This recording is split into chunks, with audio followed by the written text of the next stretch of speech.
All right. Now the recording has started. Hello, everyone, and good evening to the Master Professionals online course. Hope you're all doing well. I am Ahmed Hani, the Academic Director of Principalism. I would like to welcome you all on behalf of the staff. And let me start by saying a brief story about professionalism that I have faced personally.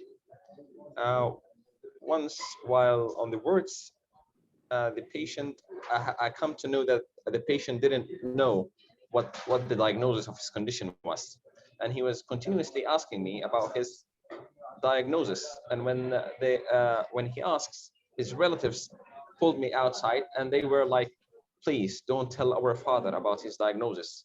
We are scared that this could affect his health and affect him in a bad way." And I was like, he's supposed to know his diagnosis as part of his autonomy. So I was like, maybe it could cause him some harm. I went emotional to some extent. Though his diagnosis wasn't something like a cancer or a terminal disease, but it was a serious condition too. So I consulted my consultant, and he dealt with the condition. So let's continue. I will present Professor Imad Hassan. Professor Imad Hassan is a graduate of University of Khartoum. He is a fellowship of the Royal College of Physicians Ireland and fellowship of the American College of Physicians. He got his MD of Clinical Immunology from University of London and membership of the Academy of Medical Educators, UK.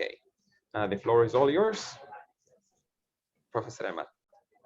طيب بسم الله الرحمن الرحيم. السلام عليكم ورحمة الله, and thank you very much for joining us for this evening.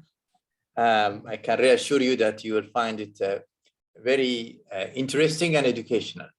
Okay, it's a very important topic, and unfortunately training in this specific topic is definitely suboptimal. So we are not really well trained in dealing with these ethical dilemmas, exactly just like what Dr. Ahmed Hani has just said.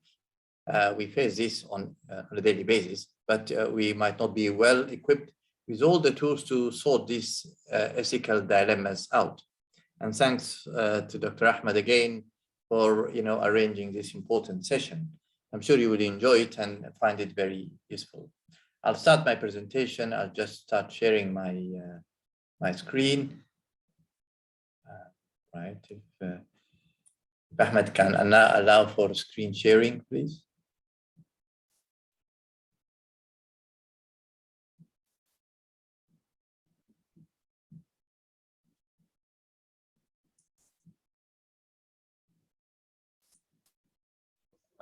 Please try it now, Prof. Ahmed.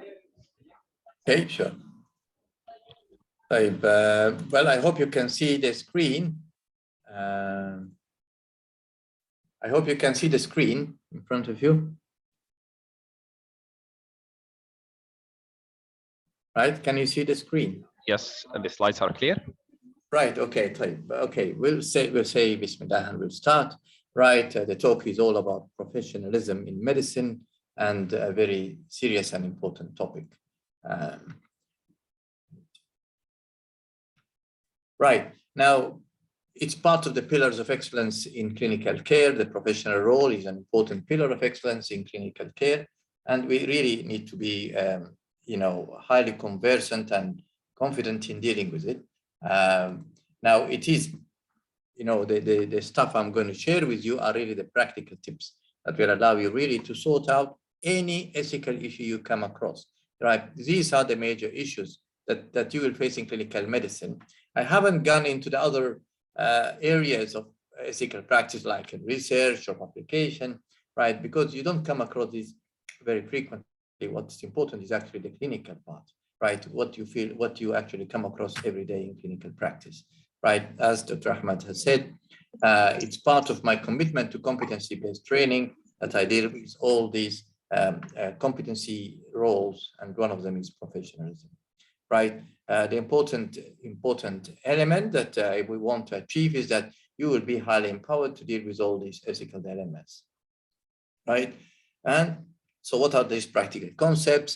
I'll obviously use the CAN METS, which this is a competency-based training framework, and I'll use this actually as a guide to the theme of professionalism, right? The objective of my talk today is actually that by the end of this talk, you will know how to define professionalism, what are the important factors that professionalism deals with, right? What are the important commitments of professionalism, right?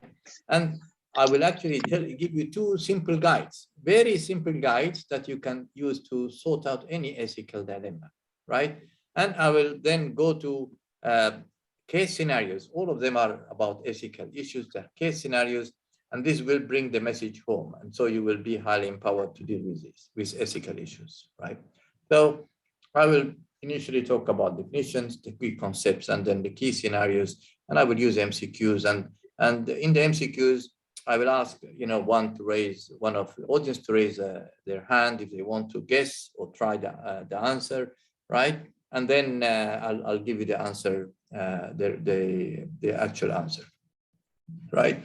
The aim is actually we create highly skilled and competent clinicians that are able to deal with all these issues. Now, a profession ما هي إلا in Arabic is al-hirfa أو المهنة, okay? And it's a group of individuals with one specific skill, and they are working primarily for the interest of others. So this is the definition of a profession, أو al-hirfa أو المهنة, right? A group of individuals with one specific skill working to help others, right? Right. This is the American Board of Medical Specialties definition, and it says that professionalism declare or profess, يعترف أو يقر, right? That they are actually look after each other and the public, right? They have shared competency standards and ethical values, and they work actually to provide high quality service to the public and individual patients. Another definition of professionalism, which is by the World Medical Association, it says medical professionalism describes the skills, attitudes, values, and behaviors common to those undertaking the practice of medicine. Obviously, this definition actually focuses on medical professionalism. So the skills, the attitudes, and the values and behaviors, right? So these are which govern the profession, right?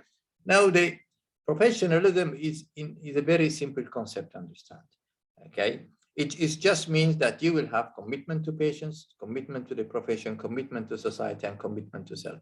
Commitment to patient means that you will provide excellent high quality care, and you will be ethical. You are not going to cheat or lie to your patients and so forth. Commitments to the profession, that you will uphold the image of your profession, which means that you will not do something which undermine the image. صورة أو نمطية المهنة أو الحرفة. Okay, you would not actually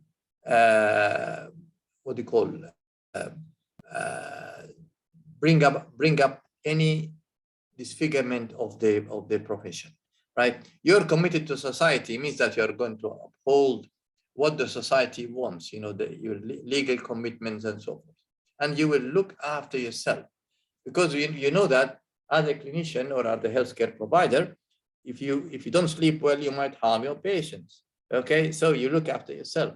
If you don't stay healthy, you might harm your patients. So they are committed to patients, profession, society, and self. Commitment to patients means they provide high quality ethical practice.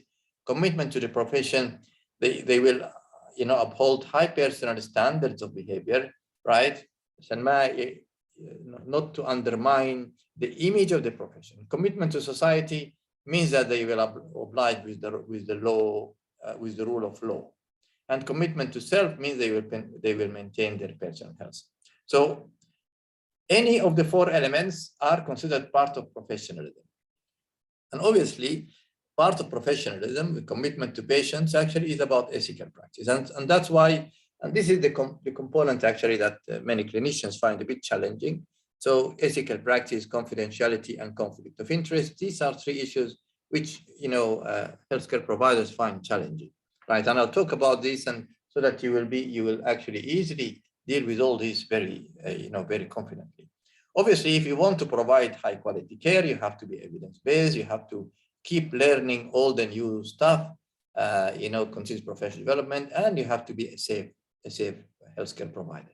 So these are important elements of the commitment to patients. High quality ethical practice with confidentiality and no conflict of interest, right? There is one thing which is this conflict of interest. Conflict of interest means that I might be doing something which might be harmful to patient but good to me, right? For example, I might be paying doing a procedure just to get money from a patient, but it's not needed by the patient. So this is a conflict of interest. Okay, a patient that comes maybe with a joint pain, and I could, treatment could easily be done using simple painkillers or whatever, and then I tell the patient, no, I would inject this specific medication, maybe because the drug company said to you, told you that if you use our medication for injecting osteoarthritic knees, then we'll give you some money. So there is a conflict of interest, right? I'm doing something for myself, not necessarily for the patient.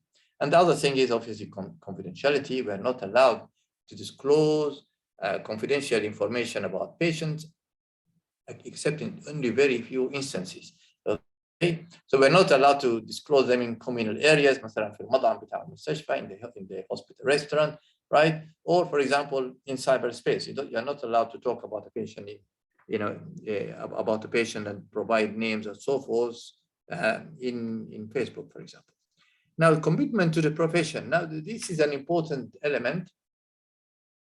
This is a very important element, and it's about having the appropriate professional behaviors and relationships, right?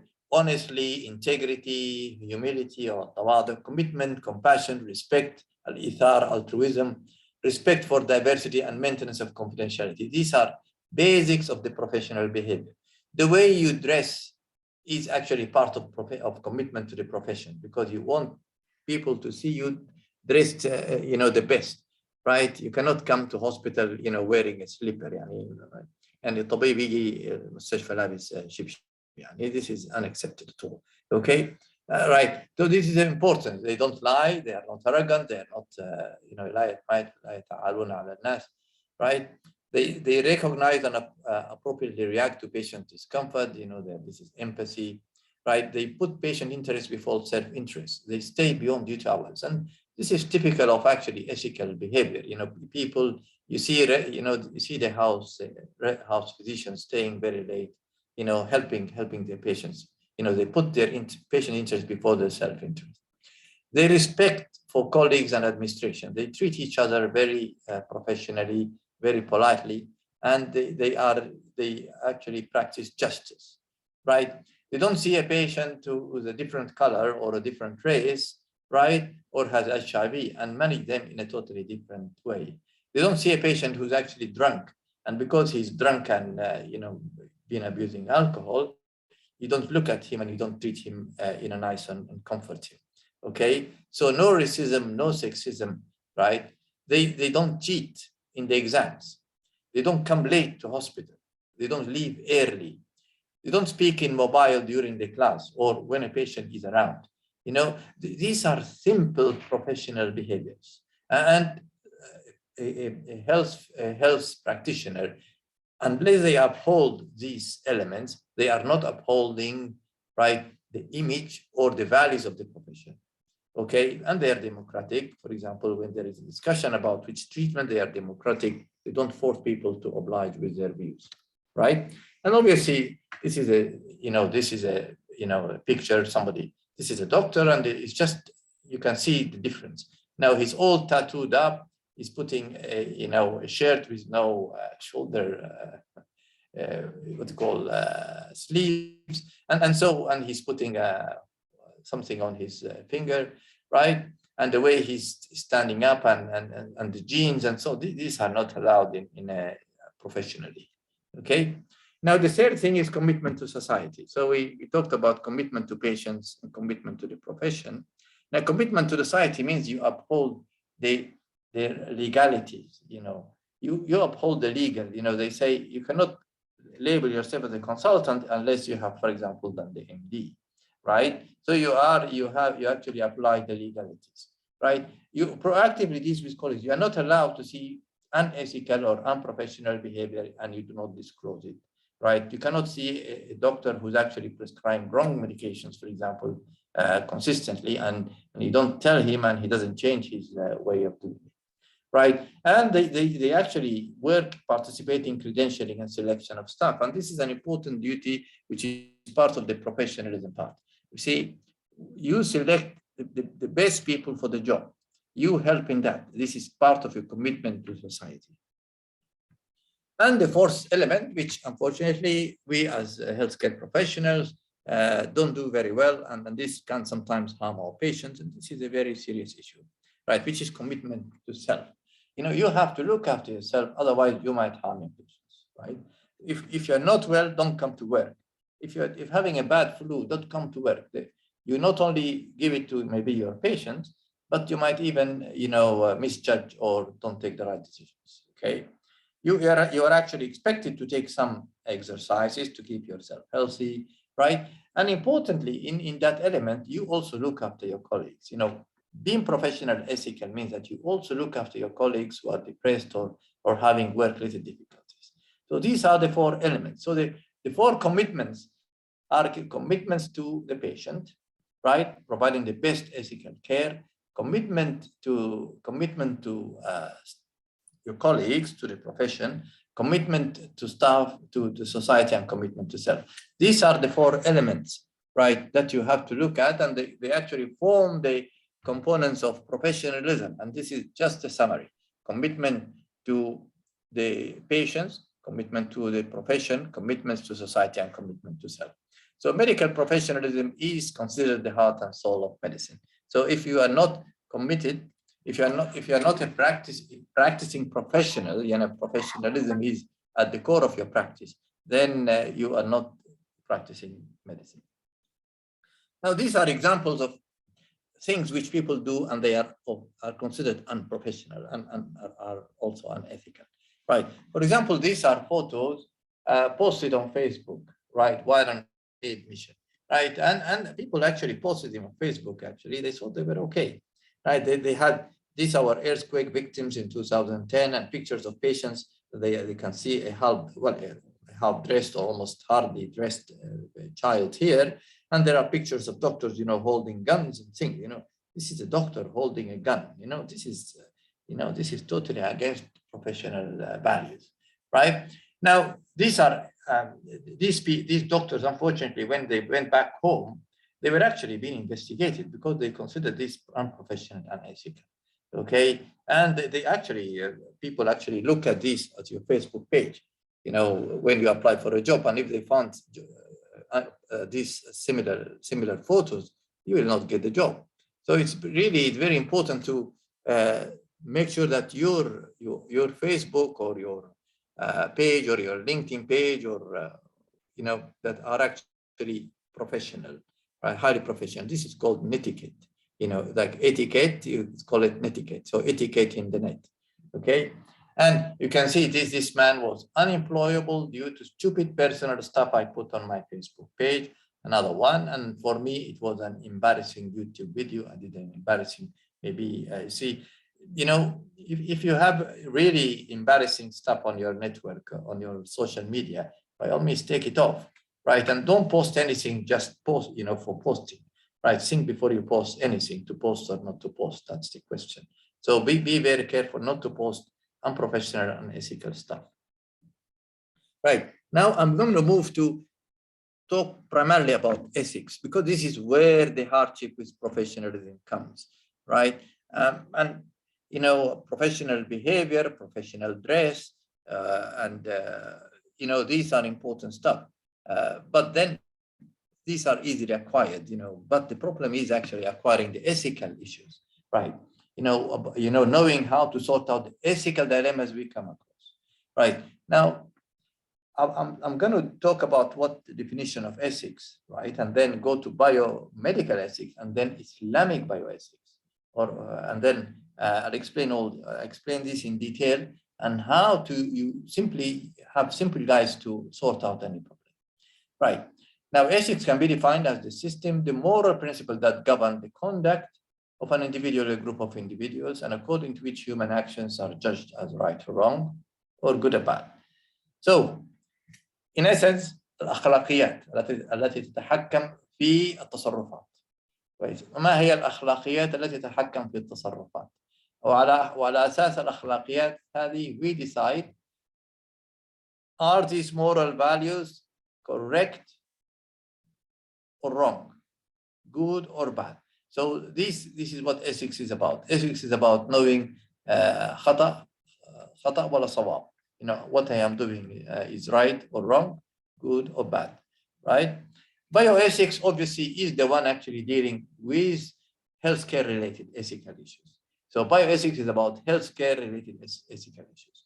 And I just want to point you to a small handbook actually. This is called Professionalism and Ethics Handbook for Residents, right? This is actually available on the net and I will send it to everybody who attended this meeting today, bismillah. And it's an excellent source. You have an unbelievable cases of ethics there, and it gives you their answers. And a matter of fact, some of my cases are from this book, okay? And actually, the major contributor to this book is actually Huwa Ghayas Hussein. You know, maybe some people know him. Now, he's a top-class scholar in biomedical ethics, right? And he's actually a man who really knows the job very well, right? He's actually recently just joined our university here at the National Guard Hospital, right? And so he's actually an expert in ethics or bioethics, right? So a question comes: why should we really know about bioethics or healthcare-related ethical issues, right? It's basically it helps us answer 3 questions. It tells us what we should do. So what are the decisions that are morally right or acceptable? Yeah, what we should do, what are the right things we should do, why we should do them, and how we should do them. Why? Because it gives it a justification for doing it, and then describing how we should, and describing how we should do it, right? Or the method or manner of our response, right? So it actually tells 3 questions: what we should do, why, and how to do it. Right. Now, the Islamic bioethics, the element of bioethics that is actually governed by Islamic principles. So Islamic principles actually that govern Islamic bioethics are actually based on the Quran wa Sunnah wal Ijtihad. The Quran wa Sunnah wal Ijtihad. Okay, these are the important things, right, that actually govern the morality and legislative sources that govern our behavior. And they focus on 5 goals of Islamic morality. هو مقاصد الشريعة الخمسة. مقاصد الشريعة الخمسة. هي preservation of human religion, preservation of soul, mind, wealth, and progeny. Right. هذه المقاصد الخمسة. Right. So in Islam, in the bioethics, you know, 2 important ethical guides. We have the Principalism, which I'm going to talk about, and then مقاصد الشريعة. This is the Western guide for ethical decision making, right? And these are based on patients' rights, okay?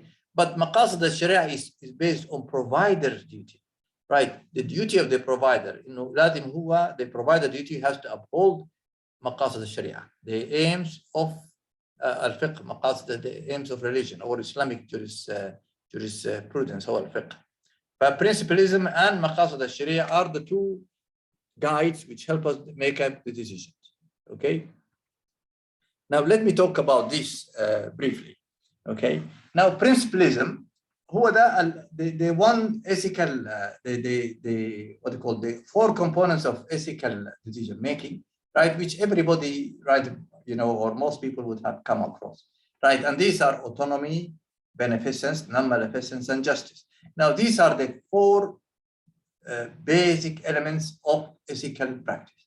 But obviously, they all deal with, you know, the patient's rights. The patient, you know, he has the right, you know, to be autonomous or to take his own decisions in his care, right? You know, he has the right that we actually do good to him. He has the right that we do not harm him. And he has the right that we have to be just to him. So these are all about the duties to the patient, right? Now, I will speak more about what autonomy is like, beneficence and non-maleficence and justice in a minute. But example of a consent is actually about upholding the respecting the patient's right. You are not allowed to do a test or do a procedure, right, or give a treatment without actually getting the patient's agreement. Okay, this is called the autonomy. The patient has the right to say yes or no, right? And these are the four elements. Beneficence, right, is doing good, is doing things which are in the best interest of the patient, doing good. Non-maleficence, do no harm, right? We are not supposed to harm our patients. Autonomy, the patient has the right to yes or no, to say yes or no, and he has to be educated and told about whatever we want to do. And justice, we are actually just in our decision making. We don't treat one patient differently to the other because of race or gender or nationality or whatever, right? We treat people equally, right? So the four principalism, Western principles of ethics are actually beneficence, non-maleficence, autonomy, and justice. So these are the important four elements of the guide to ethical practice, which is principalism, right? One of the issues about autonomy in the principalism is that many people actually confuse autonomy with total freedom, right? Autonomy with total freedom, right? Now, autonomy doesn't mean total freedom, and doesn't mean that we just oblige blindly with patient needs or patient requests, right? We have to look at aspects like the cognitive aspect of the individual. Does the individual have sufficient information? Is that person doing it voluntarily and is not harming, no harm to others, right? Now, these important elements of autonomy. Now, whenever I want to use autonomy in ethical decision making, and we'll see that in our MCQs, right? You should not just oblige with patient requests blindly. You have to look at four elements, and these are the cognitive capacity, the patient or health, the receiver of the intervention has sufficient information. Is whatever decision he's making or she's making is voluntary. He's not being forced or she's not being forced, and it doesn't cause harm to others. Now, it can cause harm to himself, but we have just to advise him, right? We just have to advise, right? For example, he wants to use a medication that we tell him that it's likely to harm. For example, I'll tell you, somebody has bad joint pains and he's got kidney disease, and you tell him, well, look, this medication, diclofenac, for example, is going to harm your kidneys, right? But he says that, but my pain is so bad, this is the only medicine that helps. We do our best to give an alternative, okay, to help his pain. But at the end of the day, if that patient insists on using it, then he's free. It's himself. We are obliged, however, to give him educate him and give him alternatives. But whenever we have an issue of autonomy, we really have to look at these four elements. The cognitive capacity. The patient has the necessary information. He's not doing under, being forced to do it. And he's not harming others. If he's harming himself, we are obliged, okay, to do the three parts, this, and then still he wants to do it, it's up to him. We make sure he has had the cognitive capacity, has sufficient information, and he's doing it voluntarily. Okay. Now, Islamic bioethics is actually relying on the Quran, Sunnah, and Ijtihad, and it actually talks about preservation of the human religion, soul, mind, wealth, and progeny. Maqasid al-Sharia al-Khamsa.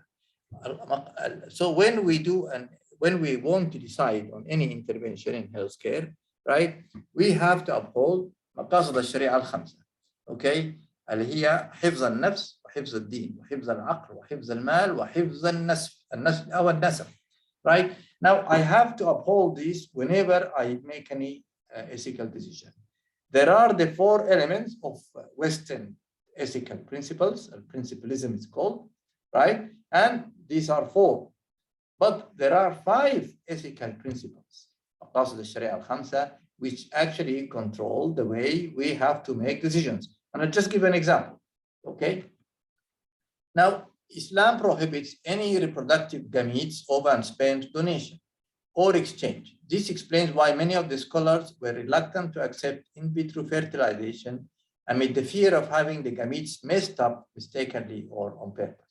يعني الآن there are banks, sperms that are donated. Some people donate their sperms, and they are bought by some, for example, couples who the man is actually infertile, or and they want to get children, so they buy sperms.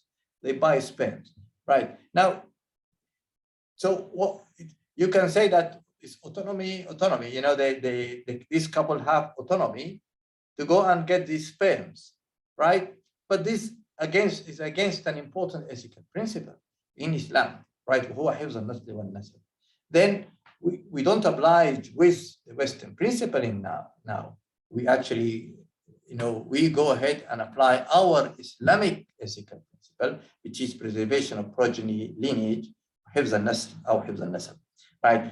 Another thing, now abortion or euthanasia, now Islam has prohibited abortion, euthanasia. Now with euthanasia, some countries allow.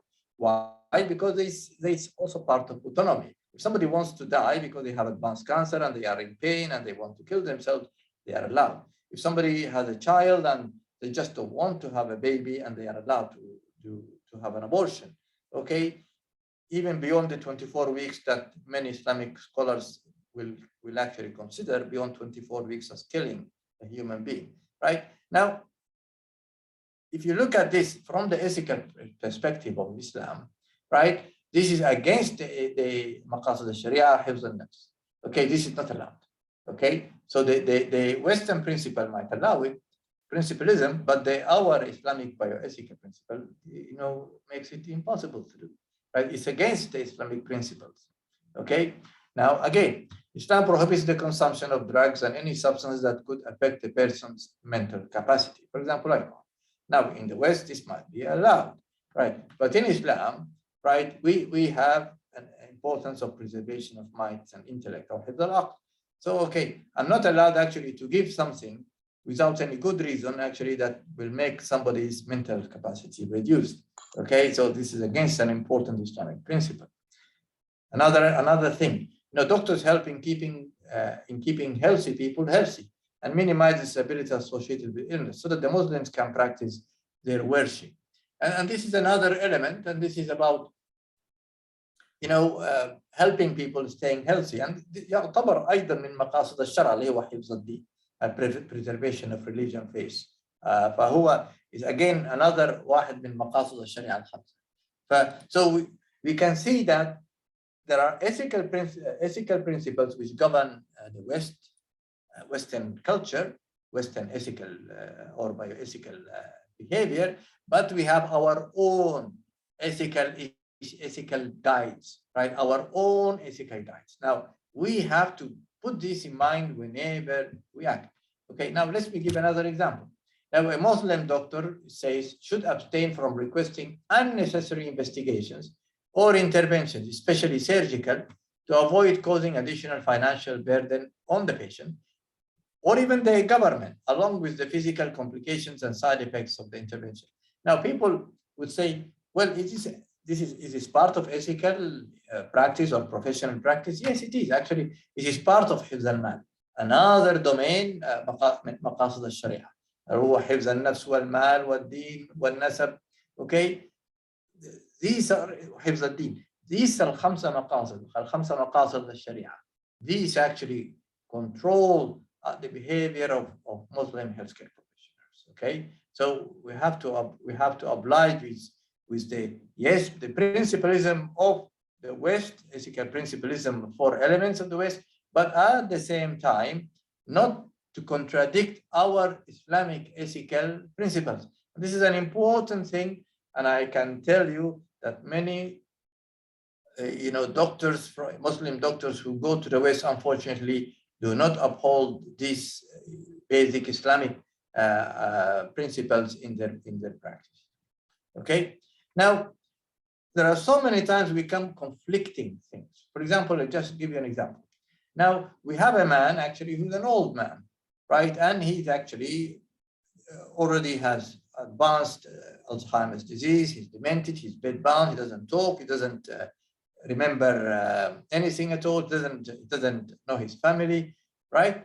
And then he's actually developed a pneumonia and he's now on a ventilator. Are we allowed to switch off the ventilator or not? Now, if we switch the ventilator, we're killing him. So this is against hifz al-nafs, right? But if I don't switch off the ventilator, it's a futile exercise because he's actually quite advanced disease. He has very poor quality of life anyway. He needs full care. He's full of bed sores and so forth. And it's going to cost the government an unbelievable money, right? Again, this actually contradicts hifz al-mal. So I have two principles. There is hifz al-nafs and hifz al-mal in this particular page, right? So which one shall I uphold? Now, this actually small table actually tells you exactly how you can decide. So you bring two or three other people, you sit together, you look at the medical indication, you look at the quality of life, you look at the patient preferences or a family preference, right?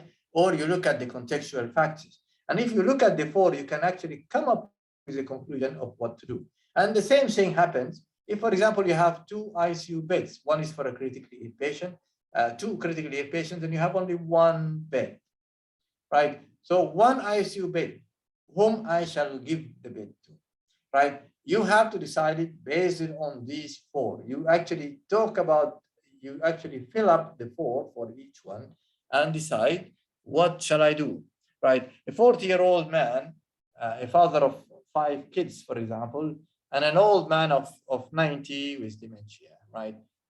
Whom shall I offer the bed, right? Now, this is a serious question mark, right? Now, you have to be able to decide based on this simple table. Actually, that guides you to decide who to offer. Okay. Actually, these ethical analysis tools there are several of them. This is another one, and this is also used in the 4C tool used in neonatal ICU, but it can also apply to adults as well. Okay. Now we are going to go to case scenarios, right? So I'm going to share the case scenario, right? I don't know whether you can see the case scenario. Ahmed, can you see the case scenario? Yes, right. We can see it. It's clear. Right. Okay. Now I want somebody to read it, and then try to answer it. Okay. So the one who reads it will try to answer it. And maybe we just do it this way, right? So if somebody can unmute, raise a hand, and then unmute, and then we'll give you Ahmed can tell you to answer. So read and answer. We'll give one chance only, and then we go to the answer because I want to go through quite a few of them, right? So can somebody volunteer and read the case scenario?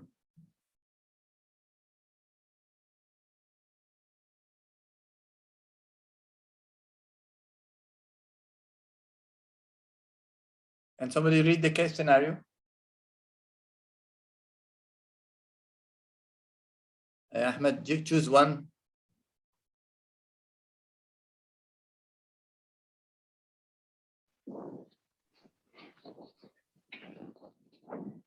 All right. Assalamu alaikum. تفضل. تمام. I'm Dr. Abdurrahim Mustafa Al-Had, Family Medicine Registrar. تمام. تفضل. All right. Dr. Huda is a Muslim Saudi resident who is doing her rotation in one of the largest women's hospitals in Toronto, Canada. Her consultant asked her to see a patient in the outpatient clinic who was 16 years old and married and living with her boyfriend. The patient asked Dr. Huda about the best contraceptive method she could use to avoid getting pregnant. She also asked her for an advice on the safest way and the safest place to arrange an abortion in case the contraception failed. You want to read it again, or you're happy with the content? Oh, no, all right. Like I understand the case. Okay, so and what should Dr. Huda do? all right, we have the answer B, oblique with patient request, as this is allowed in her country by law. B, So you are obliged means you just do what she wants. All right. So you give her a contraceptive pill and tell her where should she go for abortion in case she got pregnant. طيب. Political views.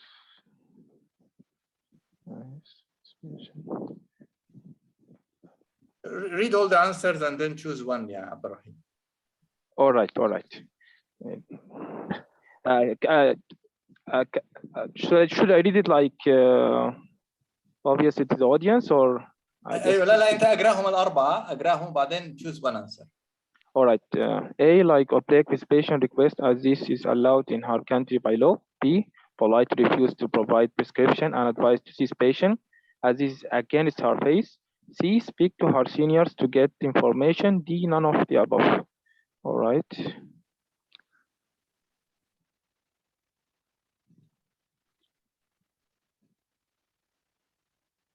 Don't worry if you don't get it right, by the way. There's so many people might not get it. All right.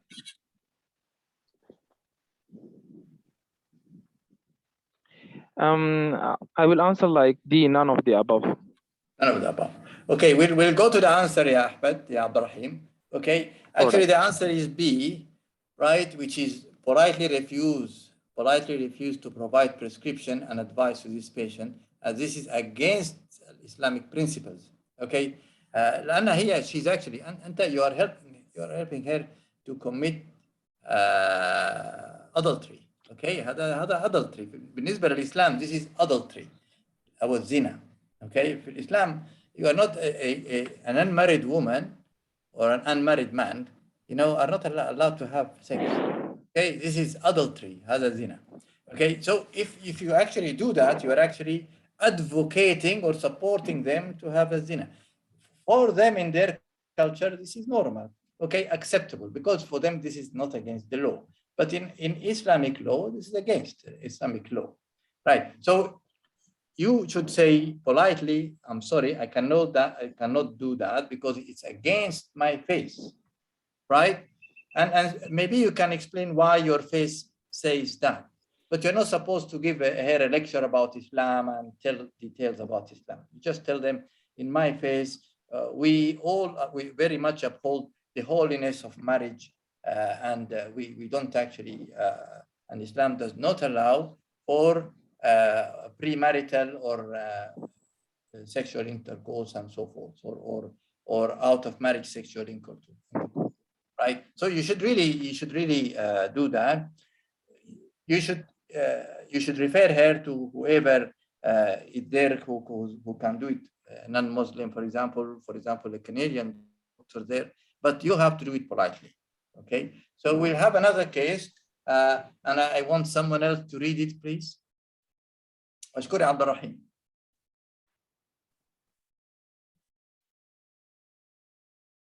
So somebody to raise their hand, and Ahmed will allow them.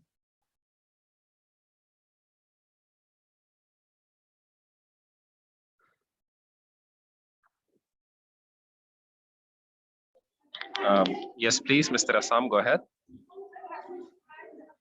السلام عليكم، مساء الخير يا بروف. مساء الخير كل الحضور. عليك يا مستر، مشرف يا مستر. الله يديك العافية. Case scenario: a child of 7 years from Khartoum was admitted overnight with abdominal pain and vomiting. Dr. John, who is working as a consultant in pediatric medicine, was requested to review him. However, on visiting the child, the parents refused to allow him to take history or examine their child on the grounds that he is a black man from Southern Sudan. Right. The question is clear, مش كده? Yeah. Right. هو طبعا this is a question of discrimination because he's a southerner, and so the family said we don't want him to see our patient. our child. Okay, so these are the answers. Just if you don't mind, yeah, Mr. Isam, just read them and tell us what you think is the right answer. A, oblige with the family's wish and leave the room. B, insist on seeing the child as he is the responsible and most senior pediatrician in the hospital. C, raise the issue to the hospital's ethical practice committee as an urgent issue. D, the family should be requested to take their child to another hospital. يعني نسمع كلام الأسرة ويطلع برا في الأوضة، ولا نصر إنه دكتور جوني يقول والله لا I have to see him، ما على كيفكم، ولا raise the issue to the hospital ethical practice committee as an urgent issue، ولا the family should be requested to leave the hospital, take their child to another hospital. Wallahi, it's not an easy situation. No, I know. I choose C. Yeah, this is true. Actually, this is the correct answer. Actually, the answer is C. You raise the issue to the hospital ethical practice committee as an urgent issue, right? You see, discrimination in the hospital between doctors based on race or religion or things like this is not allowed. I had an example of that. One of our colleagues who actually working in the West and actually had discriminatory by other staff, discriminatory against because she was a Muslim. Okay, so discrimination is not allowed. Okay, in general, people should find out why, right? If they say, for example, if it turns out to be primarily because of race, يعني هذا تعصب أو عصبية, this is not allowed at all. But sometimes, a Muslim female might say, I don't want a male to examine me. This is allowed. This is not considered discrimination. لكن لأنها هي مسلمة and she wants a Muslim female. أو واحدة عندها female victim of sexual assault, right? And she said, I don't want a man to see me because she just, the experience she had. Okay. Oh, prisoner, this is another prisoner of war being seen by a soldier, being seen by a doctor from the country that was fighting him. Okay. These are allowed. You can actually accommodate these things, but discrimination is not allowed in emergency situation. For example, somebody who's going to die, if I don't see him, right, and then the family says, no, you are not allowed because you are a Muslim, for example. You are not allowed because you are, you are black. No, this is not allowed. In emergency situations, you don't oblige with them. But إذا شعرت إنه there is true discrimination, يعني فعلا تعصب, there is فعلا تعصب, right? And then this is the issue, right? You should not oblige if it is discriminatory, يعني بس تعصب. لقوا إنها عندها serious impact على الستاف, right? It has serious impact, serious negative impact على المورال بتاع الستاف. يعني بتقلل من ثقة الستاف واهتمامهم بالشغل, right? ولقوا إنها it is illegal. As a matter of fact, you can actually, if your hospital accommodates such discrimination, you can actually take them to court and you will win. وده معروف يعني in healthcare, right? If your hospital does not protect, equality or justice, equality between staff, right, and allow discrimination, you can sue them. As a matter of fact, you tell this particular family should be told that if the reason is primarily bigotry or discrimination because of color or race, right? Not because that he is a senior, not because that he doesn't know his job, because he's a consultant, so he's actually a qualified physician, right? If they don't oblige and allow him to see, they will be requested to leave the hospital. Either you accept or leave the hospital, unless he actually gives the permission. And who قال, okay, I don't mind if to be seen by another colleague. But if he insists to see them and they refuse, and it's only discrimination by race or color, these people should be asked to leave the hospital and look for care somewhere else. Okay, unless obviously the child is seriously ill, then you really have to, you cannot just let them go. But in general, discrimination is not allowed. Right, let's hear another case scenario. Will somebody read Will somebody read the case scenario, please?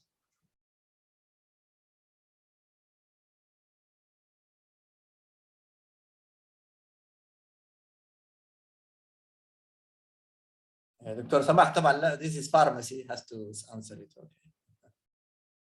Okay, go ahead, Dr. Samah. اوكي السلام عليكم ورحمه الله. مرحبا دكتور سماح، مرحبا بك يا دكتور سماح. كيف الروح؟ الله يسلمك الله يعافيك. A pharmaceutical company approached you about clinical research. I think البيكتشر موجوده في الكلمه. Project involving your office patients. Your patients with high blood pressure would be eligible to be treated with a new medication that has just been released by the FDA. The pharmaceutical company will pay Saudi riyal 2,000 per patient for the expenses generated by the study. Okay. So if a company that's doing research on their own medication and their own medication, they're doing research on it. They will pay. They will pay any doctor who enrolls the patient and gives this medication 2,000 riyal. Okay. You get the question? Yes. This is a study, and they will pay. Right now, these are the questions. If you can answer this question, choose the right answer. Okay, participating in the study would be. So I cannot read the stem of the question. Okay. Participating in the study would be considered appropriate professional behavior. It would be considered appropriate professional behavior. Okay. If A, your patient signed an informed consent, B, your patient signed an informed consent and your partners approve the study, C, the hospital research committee where you have a privilege or your regional medical society approves the study, none of the above. Okay, sorry.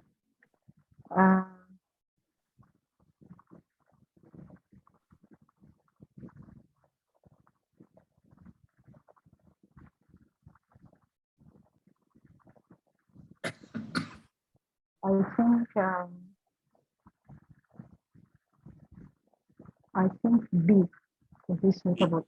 Your patient signed an informed consent and your partners الناس الشغالين معاك in the hospital are happy with the study. Right, this is an ethical dilemma. Let's read. Actually, all of them are not proper. Right, your patient signed an informed consent, even if the patient signed and agrees to have the drug, right, is not considered appropriate. Your patient signed an informed consent and your partners approve, or even if your society, medical society approves. Actually, these are all considered. Receiving gifts in general should be regarded as being appropriate. And they can do the study, but they should not give you a gift per patient. Okay? You will be obliged to actually enroll more and more patients to get money. Okay? But you can actually be given, well, like, okay, we will actually, you support us on our research, and we fund, for example, we will fund the study. We will fund the study be managed. We will provide salaries for people who take part in the study, for the staff who take part in the study, right? But you don't give gifts. It's not a gift. It's actually, they're doing the work and you do a contract, okay? But you don't gift per patient. So, and that's why in many therapeutic committees, they put the maximum a pharmaceutical company can give a member of a therapeutic committee, a drug or therapeutics committee, like a maximum, for example, is 200 yards. Right? If they give you more than 200 yards, you have to declare it, and then you have a conflict of interest, and they will kick you out of the drug and therapeutic committee. Okay, so doctors are not allowed to have gifts, right? And we have seen actually doctors being paid for ordering tests or ordering drugs, especially in private clinics almost so far. And they pay the pharmaceutical company will, if you do this test, will pay you, or if you give this medication, will pay you. This is all considered conflict of interest, and doctors are not allowed to do them. They're unethical. So somebody try another one, please. Somebody can raise their hand and answer, please. and read the question. Dr. Ahmad, can we take a second? There is a question regarding the previous scenario. The question is, if they didn't offer gift, what arrangements would be acceptable in these situations? No, as long as they don't offer gifts, then you can actually help in the study, right? And then the study protocol will make sure that there is no conflict of interest, okay? If you're doing the study, and then, for example, this company is paying you a salary, you have to declare it, because people who are going or reading the study will know that there is a conflict of interest, and this might weaken the results of the study. Okay, so you can have a conflict of interest, but you have to declare it. You cannot have a conflict of interest and not declare it. Having a gift is wrong. You are paid by patient is wrong, you know, because this is considered a gift and not a salary, right? The names are different, but people might play with them, obviously. But in general, you have to declare any conflict of interest whenever you do a study and you are paid in any way. Right. But in this particular scenario, this is not allowed. 2,000 per patient, this is not allowed.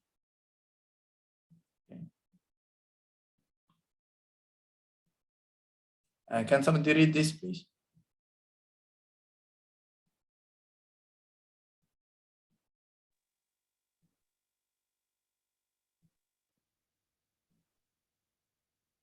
Can you choose somebody, Ahmed? Yes, please. Dr. Said, go ahead.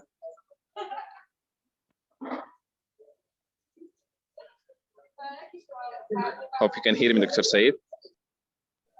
Go ahead.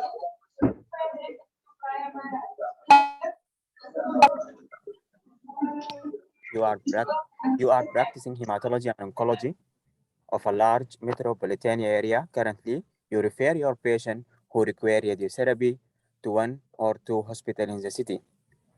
A radiotherapist whose knowledge and skill you respect invite you to join them for profit new radiotherapy unit in your area. So you are working as actually an oncologist, okay? وعندكم radiotherapy unit in the hospital. And then one of the radiotherapists said, we are going to have our own private radiotherapy unit near to the hospital. Okay, يعني هيبقى في two radiotherapy units، واحدة في الهوسبيتال والثانية جنبها، والثانية أنت عندك فيها shares. اوكي انت اشتريت، انت مشارك فيها، عندك فيها شيرز. اوكي السؤال واضح يا دكتور سيد؟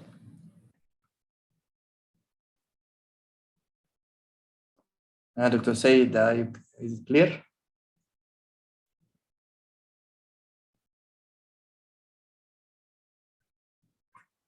دكتور سيد معنا ولا معنا؟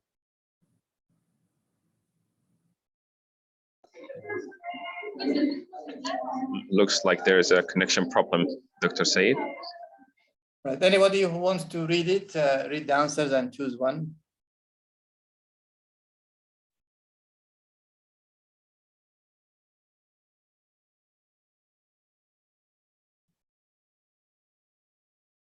Anybody who wants to read the answers?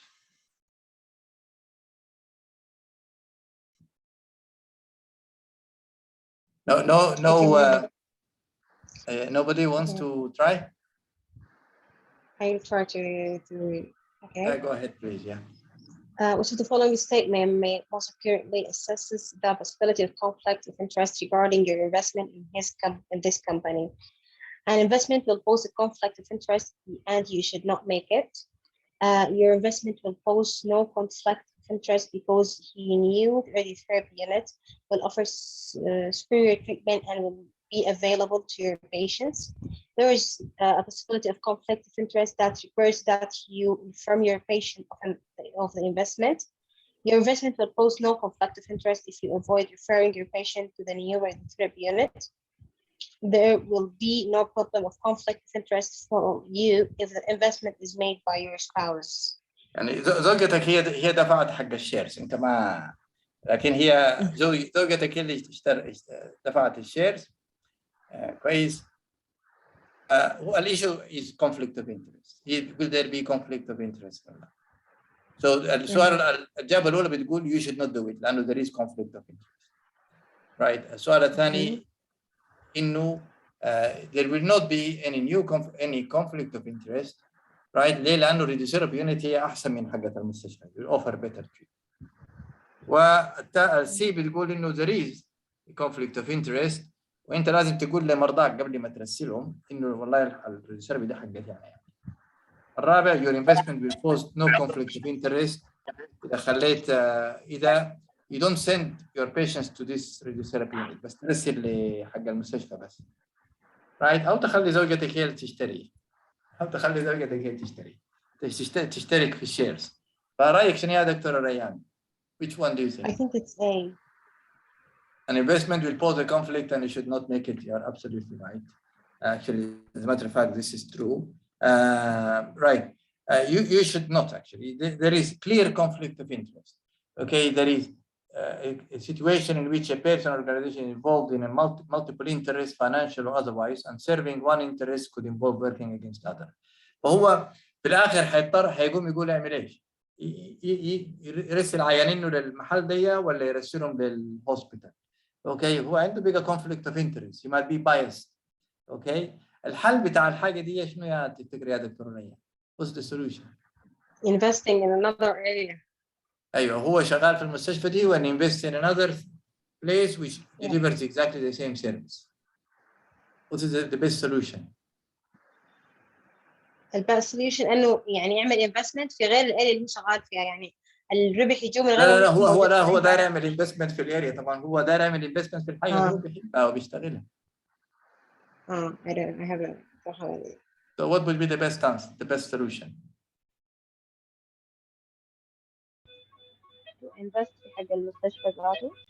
ايوه the best solution is either one not to do it okay عشان ما يكون في conflict of interest or resign from this hospital and go and work in your private place only. You get my point? He should resign from the hospital and work in the other place. Okay, that's the only solution. Okay. I cannot to have conflict of interest. I didn't somebody to read this case scenario, please.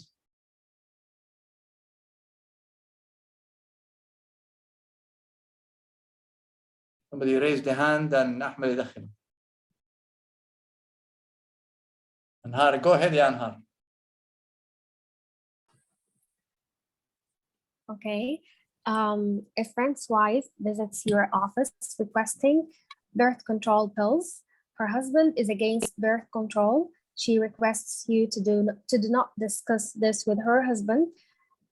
After concluding the visit, you return to your desk where you find a message to call the patient's husband. In the past, you have always discussed the wife's health and concerns openly. What will you do? You got the question, yeah, for Anhar? Yes. Yes. Okay. So choose an answer then. Okay. Call the husband back and disclose the reason for his wife's visit.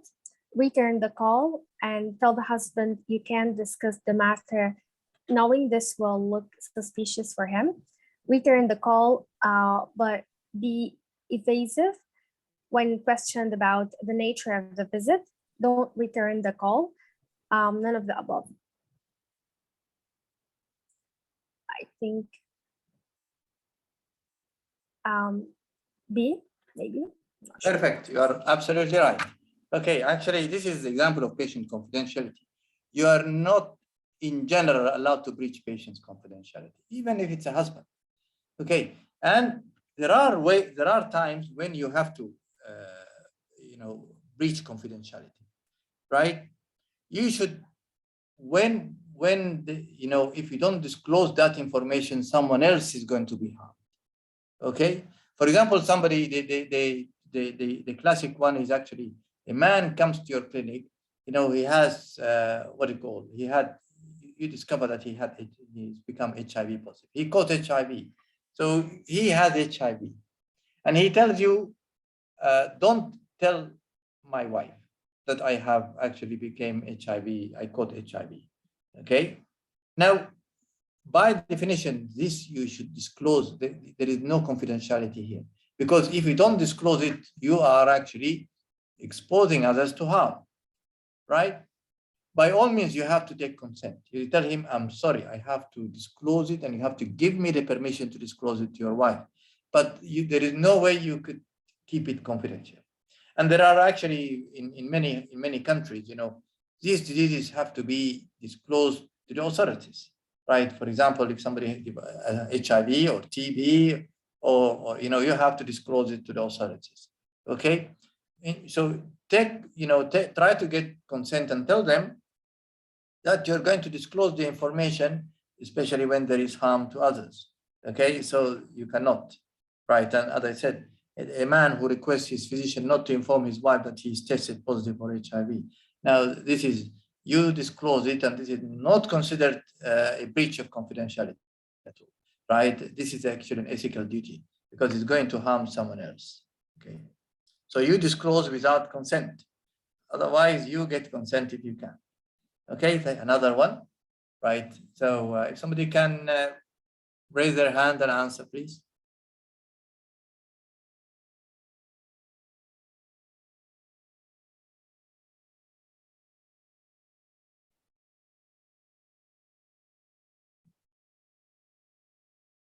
No volunteer؟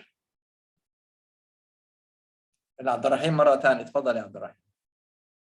احنا عايزين الناس الشجعان دينا في الناس، courageous people. يلا go ahead يا عبد الرحيم. You're the chief of service at the hospital, and medical student informs you that she smelled alcohol on the piece of an attending physician during morning rounds on more than one occasion. This report is confirmed by another student and a resident. How do you proceed? Right. Is the question clear, Abdul Rahim? Somebody, you know, some of the staff noticed that لقوا الفيزيشن المسؤول شموا فيه they smelled alcohol، يعني كان شكله بيجي سكران يعني. He was coming to hospital smelling of alcohol or drunk. Okay. So السؤال واضح ولا ما واضح؟ Yeah, it's obvious. ايوه لا يلا اقرا الانسرز read the answers and tell me what you think. All right, approach the physician in question and ask if he or she has a drinking problem. Talk to friends and family members of the physician to see if they suspect a drinking problem. Review of the physician file and monitor him or her closely. Report the physician to the Institute Code of Conduct Ethics Committee. None of the above.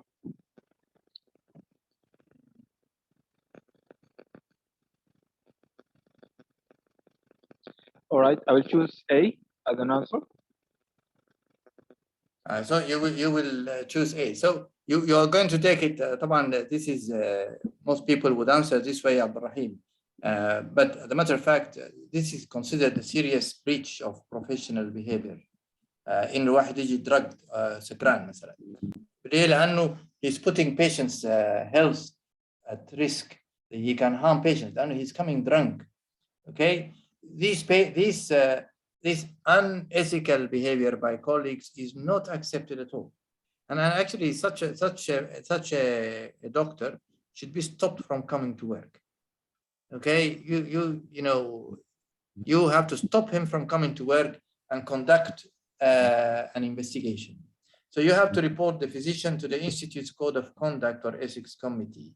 It's a duty, and because you have to uphold the patient's well-being and the institute's reputation. You don't want the institute's reputation to fall apart as well, right? So the answer is this doctor should be reported to the institute's ethical committee, right? So, but the first one is for people who don't want to make enemies, right?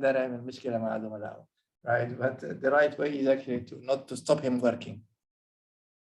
Right. Now, someone else, please, if you can raise a hand and answer the question, please.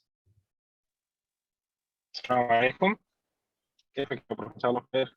أي مرحبا عبد الله. تفضل يا عبد الله.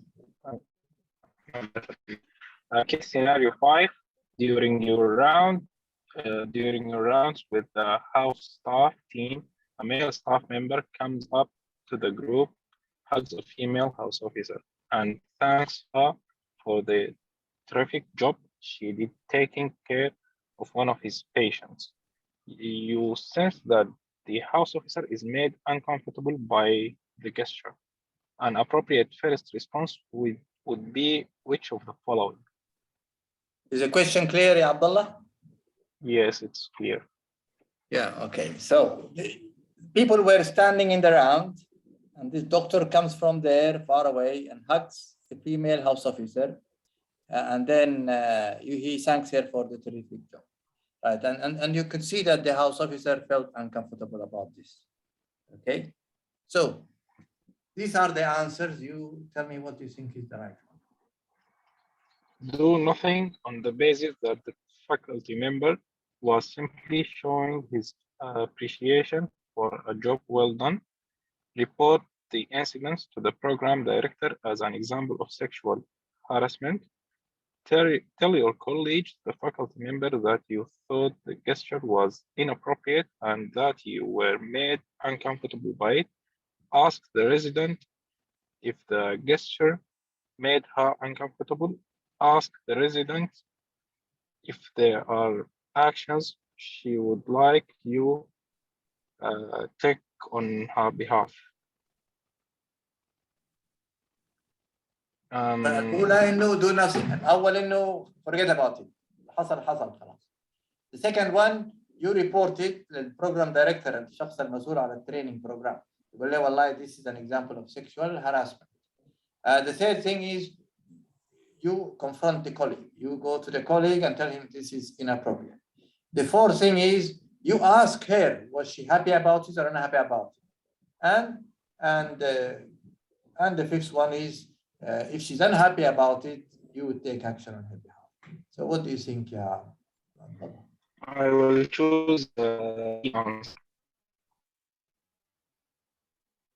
Rakam? Which one? See, tell your colleague, the faculty, that you saw the gesture was inappropriate and that you were made. This is the one? No, E. Ask the resident if they are. الأولاني كان صح. الأولاني كان صح يا عبد الله. Okay. You see, people, when you see unprofessional behavior, you have to bring it up. Okay, you do it in a nice, personal way. Well, like this is people might not think it's a proper way of doing it. Okay, and this is a young colleague, and some people might misinterpret the gesture, and whatever has happened, people might misinterpret. Right, verbal, physical harassment is totally unacceptable. It's highly unprofessional.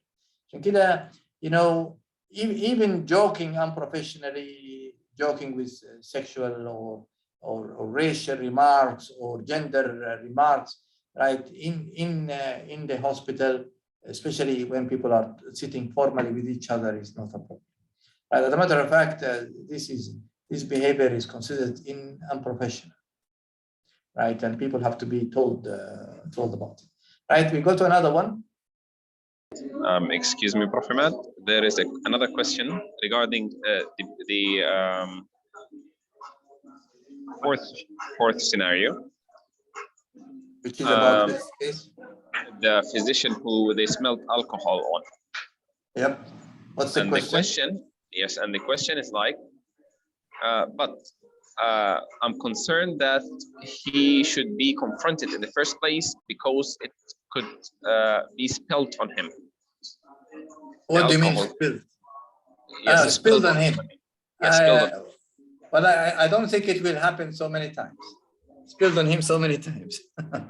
Because he was, you know, that's the scenario. The scenario says that he has actually been, you know, several people actually in several occasions smelled alcohol.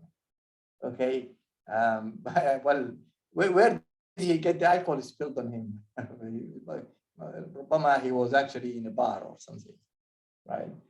But no, I know what the question is about. But the first thing, if he was found, especially if he was actually found drunk, that he should be stopped from working immediately, right? And investigated. So that's the right answer. So can we, thanks for the question. Can we go to the scenario, please? If somebody can raise their hand and ask. an established patient of yours present with symptom of depression, you wish to start treatment with antidepressant medication. As you are filling out the prescription, the patient asks you not to document the diagnosis or medication in a chart. She is concerned that her employer will find out about her diagnosis and she could potentially lose her job like a coworker did. She knows that her insurance company has access to her diagnosis. How do you proceed? هي السؤال واضح ولا not clear؟ يا واضح. Okay, هي خايفة إنه she doesn't want the diagnosis of depression to go in her file. زي واحد يقول لك don't put my diagnosis of alcoholism أو I drink alcohol, or don't put a diagnosis of HIV in my file. You get my point? Some people would say this diagnosis is actually degrading. We don't want it in our file. Okay? Somebody, a minister might come and tell you, don't put that I drink alcohol in my file, right? And so many times, you know, we put ethanol because people might not know what ethanol or C2H5 or something like this. C2H5OH, like putting the chemical instead of writing. But this one, this lady doesn't want the title of depression to be put and doesn't want the medication because if the company she knows about it, that she is going to fire her, they're going to sack her. Okay, these are the answers. Yalla, tell us what you think. Inform the patient that you must document the diagnosis to provide any treatment. Agree to not document the diagnosis but prescribe the medication anyway. Agree to not document the diagnosis but refuse to provide the prescription. Terminate your relationship with the patient because she is inhibiting your ability to provide adequate care. Document an alternative diagnosis such as fatigue and provide the prescription. Yeah, الجواب الأول بيقول tell her that either you put the diagnosis or you're not going to give it. You have to put the diagnosis to give her the treatment. Yes. Right? The second one is, okay, you don't put the diagnosis, but give the treatment. The C is about agree not to document the diagnosis and say, sorry, I don't, تقريبا هو زي A. Right? You don't put the diagnosis, you don't give the treatment. الطريقة الثالثة تقول لا والله I'm sorry, I don't want to see you again in my clinic. You go find someone else who would treat you.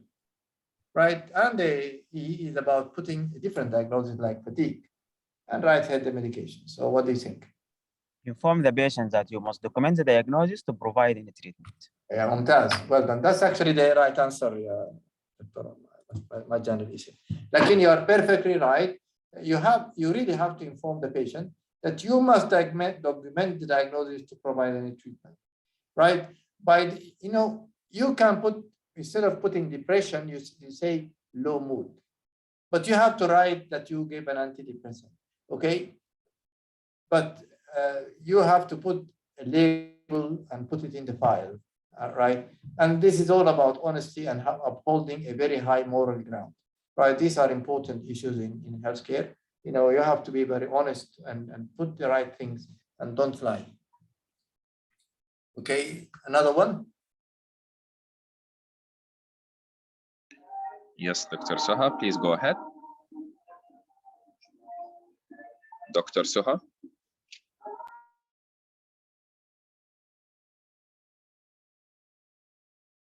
She's muted.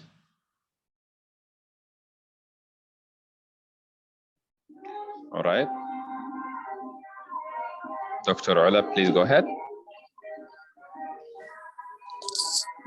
Case scenario.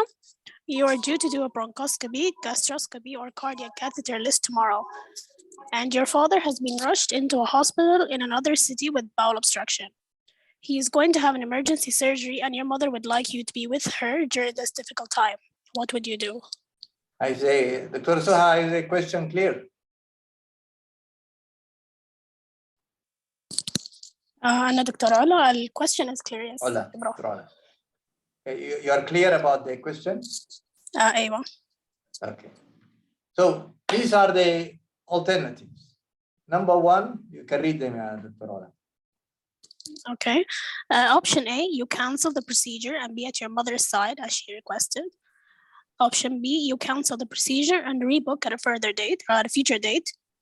C, apologize to the patient and ask one of your trainees to do the procedure. D, apologize to your mother and do the procedure as planned. Or E, apologize to the patient and request a trusted colleague if he or she can do it on your behalf. Option E. Apologize to the Perfect. As a matter of fact, you are not allowed to betray your patient. You cannot just cancel the procedure and go and be by your mother's side. Okay. You have to put patients back, patients in front, patient interest ahead of your interest, right?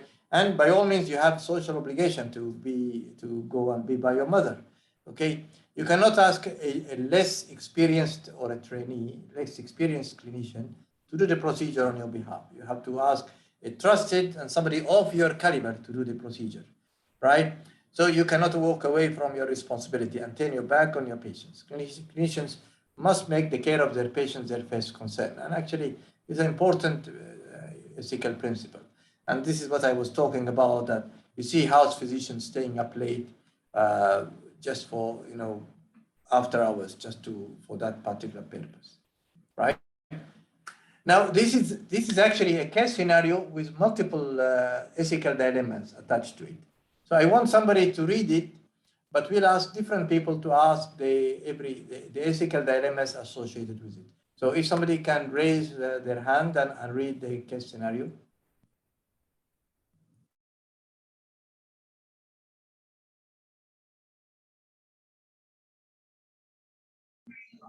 Yes, please, Dr. Alia, go ahead. So the three can answer the question because there Dr. are several Alia, ethical issues. Muntaqa, and Dr. Suha. I'm here. Okay, go ahead.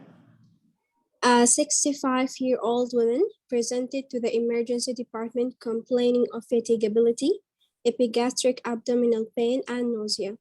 This history is obtained from her daughter as she felt very weak. She had a history of peptic ulcer for several years, for which she has been treated with an H2 blocker. She also had a history of left knee osteoarthritis for 3 years duration on regular diclofenac tablets for pain relief.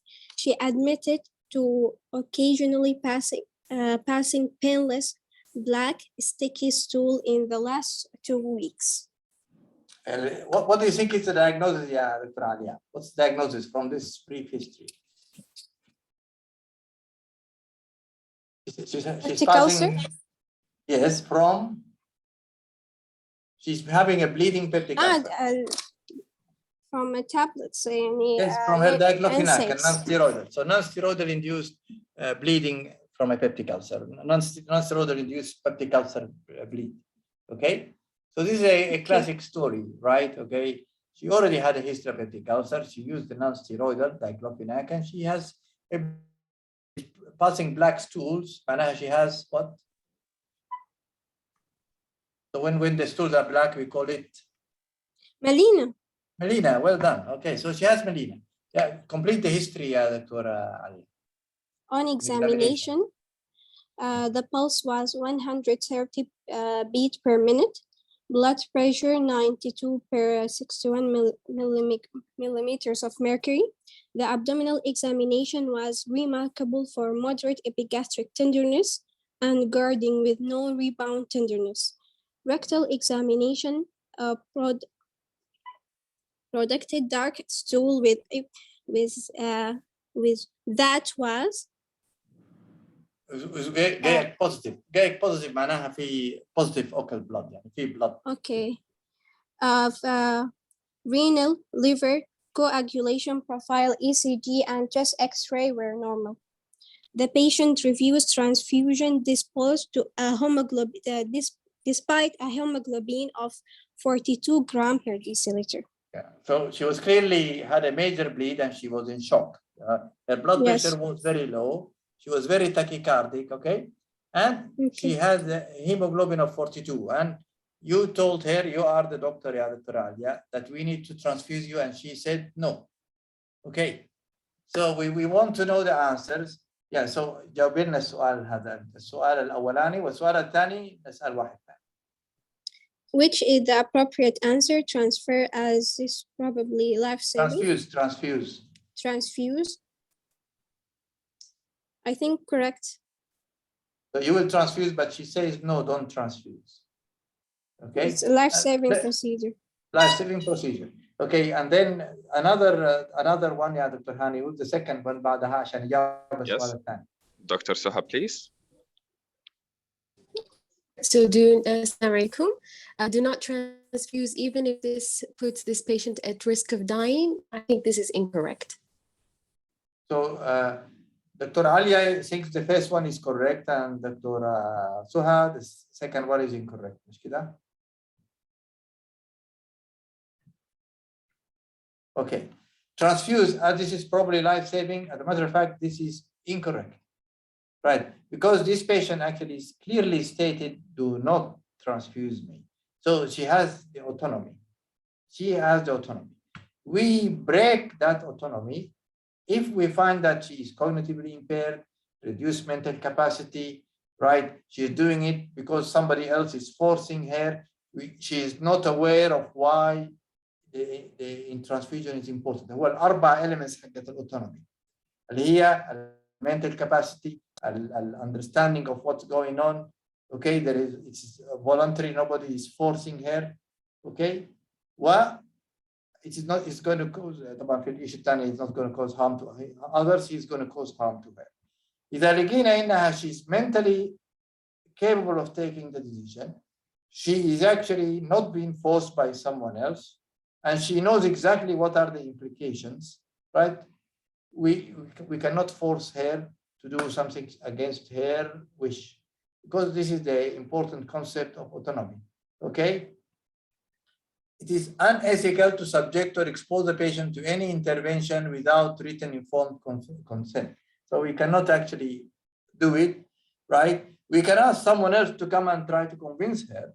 We can ask somebody who's close or somebody that she respects, but we, at the end of the day, we can give her some alternatives, but we cannot just do it by force. Okay, we cannot force her to do something against her wish. And the same thing, having the consent, right? We have to have a patient consent, otherwise we cannot do any procedure. Okay, you know, somebody during appendectomy find an ovarian mass. Shall they remove it or leave it alone? Right? They cannot just remove it. Right? They need to consent of the patient.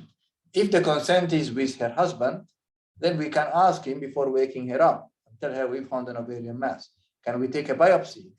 Actually, ovarian mass is usually either removed or people don't like to take biopsies from ovarian masses. They just remove them altogether. Okay, but the thing is, you cannot do things without patient's consent. It's part of autonomy. Okay. Now the second question is, do not transfuse, even if this puts this patient at risk. Again, this is incorrect, because we cannot just oblige with autonomy, because without actually making sure that they are cognitively, they have the mental capacity, there is no pressure, somebody telling them not to do it, right? It's not a useless procedure, right? She might say, actually, don't do it because it's useless, or we don't do it because we know it's useless anyway. And it can lead to patient harm. So we have to respect autonomy. Okay, we do all the explanations. We make sure that the patient understands exactly what is happening and the harms. We get support from others, right? If they don't have the mental capacity, we get a legal decree to actually give it against their wish because they are cognitively impaired. Okay, or we ask their guardians. Right. The physician treating this patient should provide knowledge and discuss with the patient the risks and benefits, and have discussions regarding alternatives that are respectful, non-judgmental, and culturally safe. Right? She might actually agree to other interventions to help her. Right. Another question regarding we ask another one, the same case scenario. Somebody to reach the case scenario.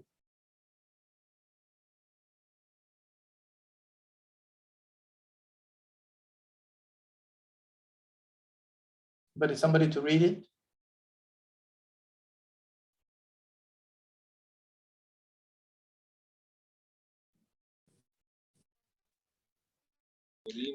Yes, please go ahead, Reem.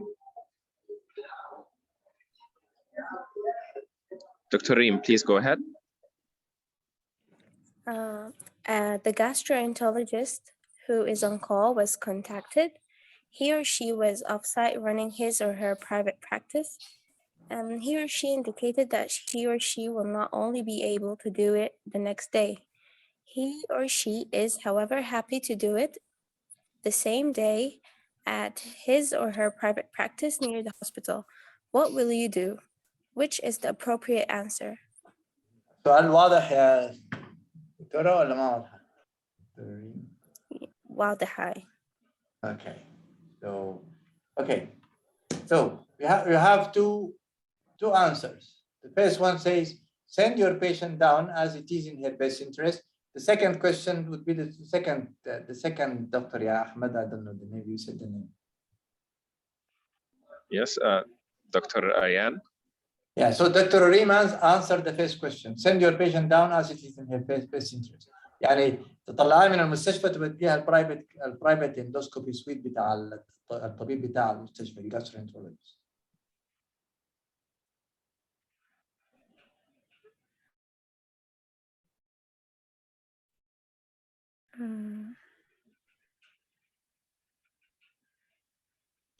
لاحظوا انها she's in shock وهيموجلوبين 42, she's bleeding. So you will send her there or you will not send? Can I see the scenario again, please? Okay.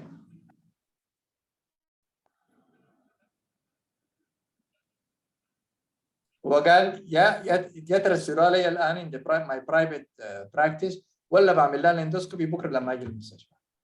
Okay. Oh, sorry. It's incorrect. Okay. So you will not send her down to the private. She will die of her shock. So she will die of her shock. She will die of her bleed. Yeah. Okay. Right, Dr. Tanya, what's the answer? Give supportive care and wait for endoscopy to be done the next day. Dr. Amin and Dr. Suhail.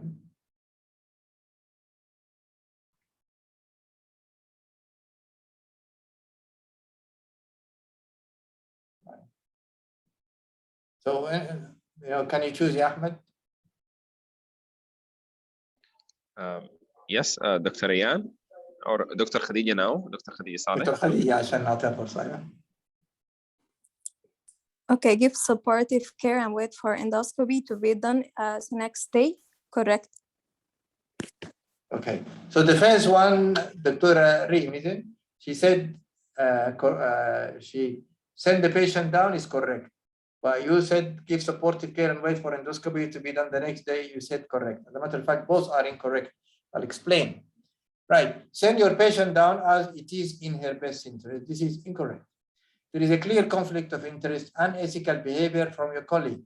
If you accepted this behavior, then you are actually helping him to keep doing the same thing. Okay, he is working in the hospital.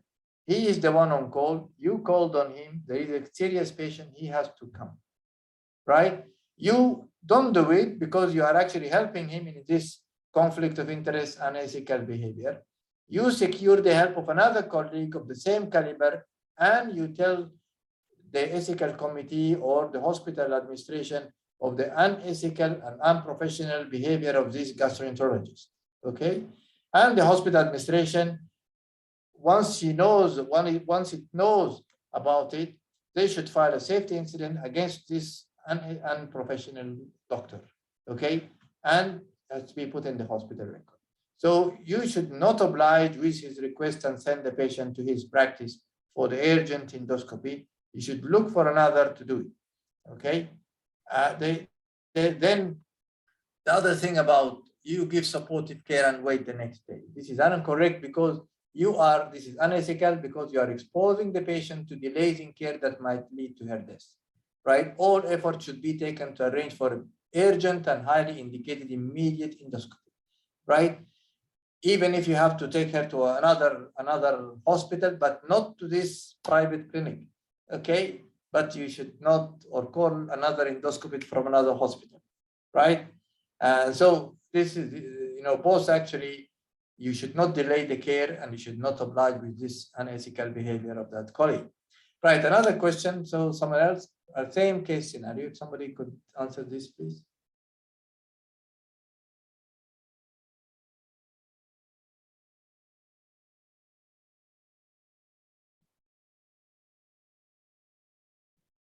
Yeah, go ahead. Yes, please go ahead, Dr. Ayan. Okay, her ex-husband arrives and requests to know more about the condition of the patient. Daughter indicated to you that you should not give him any detail, which is the most, which is appropriate answer. You should oblige with the husband's request, despite her daughter requests not to.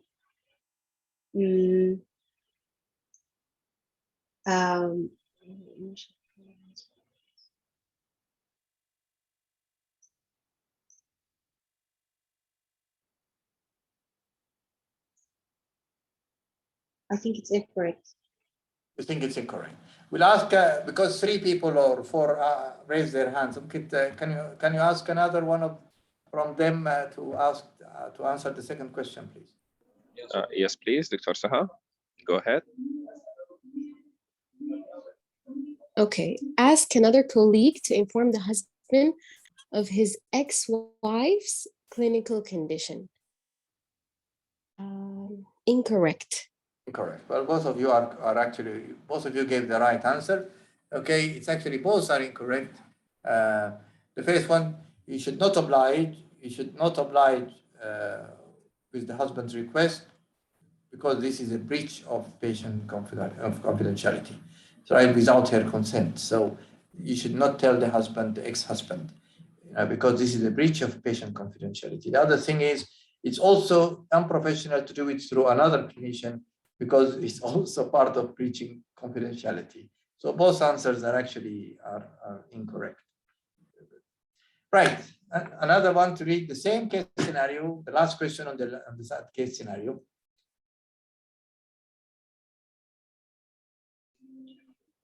Yes, please, Dr. Malaz. Dr. Malaz, you can go ahead. Okay. This patient unfortunately died within her first day of admission as the primary caregiver during her hospital stay, and based on other junior staff recollections, this was not an uncommon occurrence of patients admitted with our GI hemorrhage.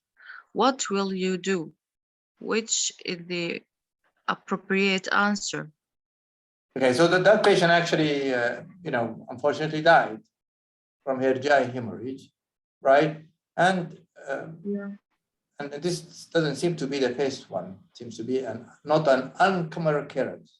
It keeps happening for people with upper significant or serious upper GI. So this is the question for you, Dr. Malaz. Okay. It is the hospital responsibility to deal with patient safety and quality issues, and there is no personal responsibility to take any further steps. Is it correct or incorrect?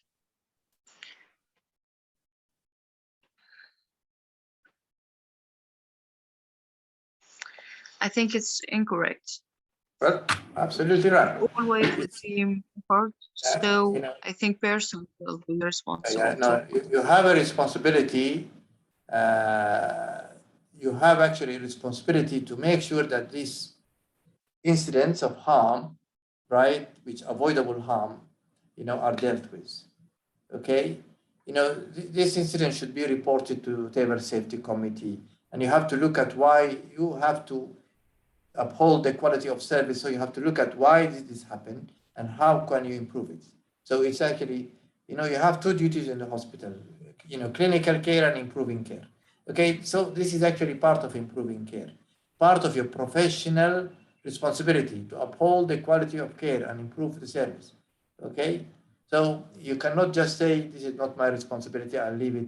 I will just leave it to the hospital to deal with it. You know, you have to take it up as a serious incidence or mortality incidence of harm. Okay, another one to answer the second question.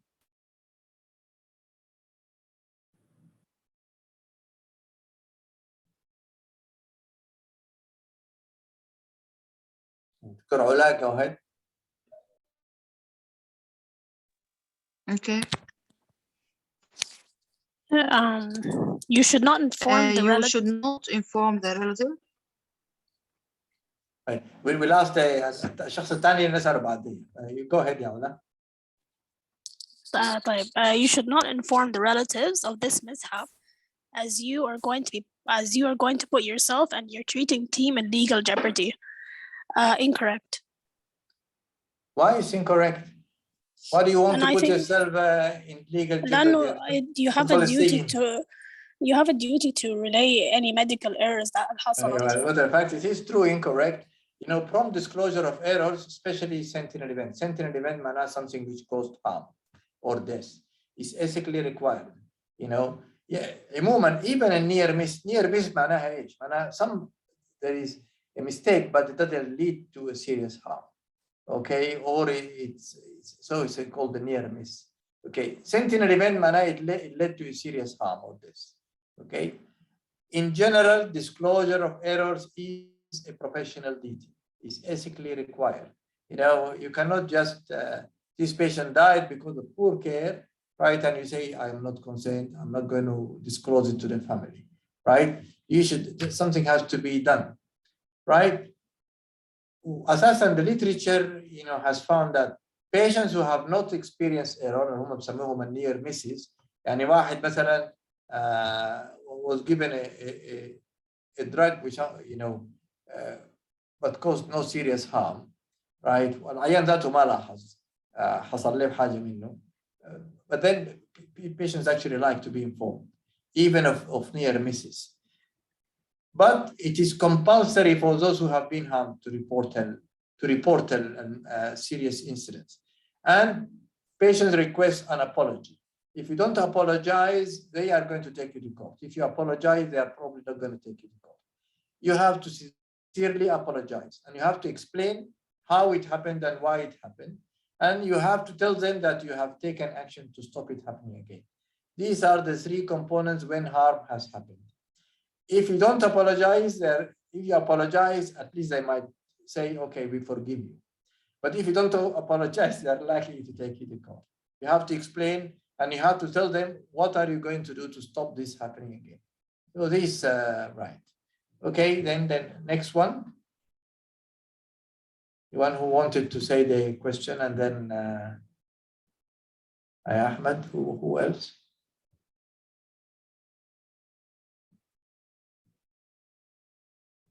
Okay, yes, go Dr. ahead. Abdurrahim. Please go ahead, Dr. Abdurrahim.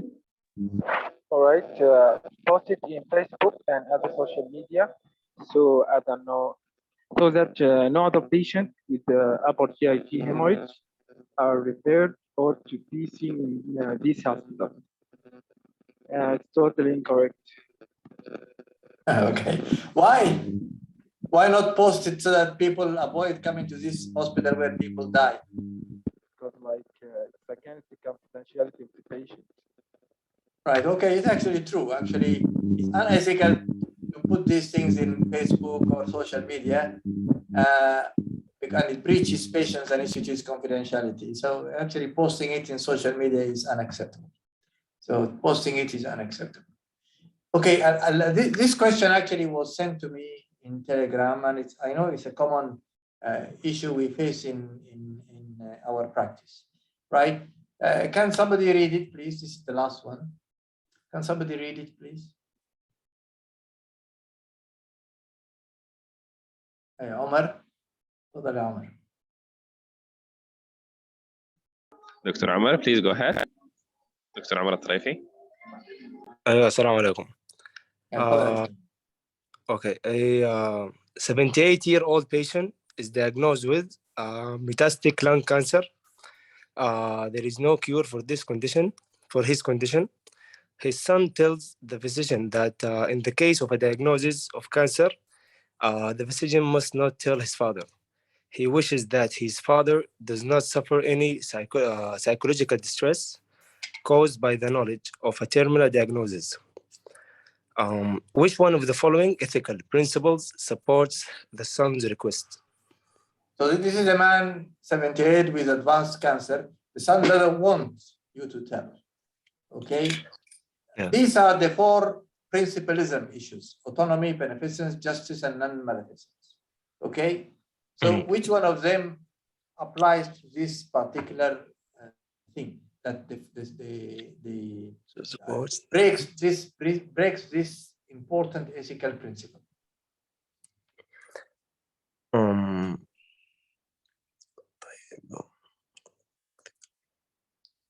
وأنا لسه ما فهمت شديد السؤال لكن السؤال okay, I'll just make it easy for you. Right. He's got a cancer. The son tells you, don't tell my father. Okay. Now, الprinciples حقت الprincipalism issues of إنه you don't do harm, non-maleficence, don't do harm. Justice, you are just to the patient. بمعنى إيش? You treat him just like any other human being. Okay, ما حنفرق because of his race or color or religion or beneficence. Yes. Means you do good. Patient's autonomy means the patient has the right to decide on his management.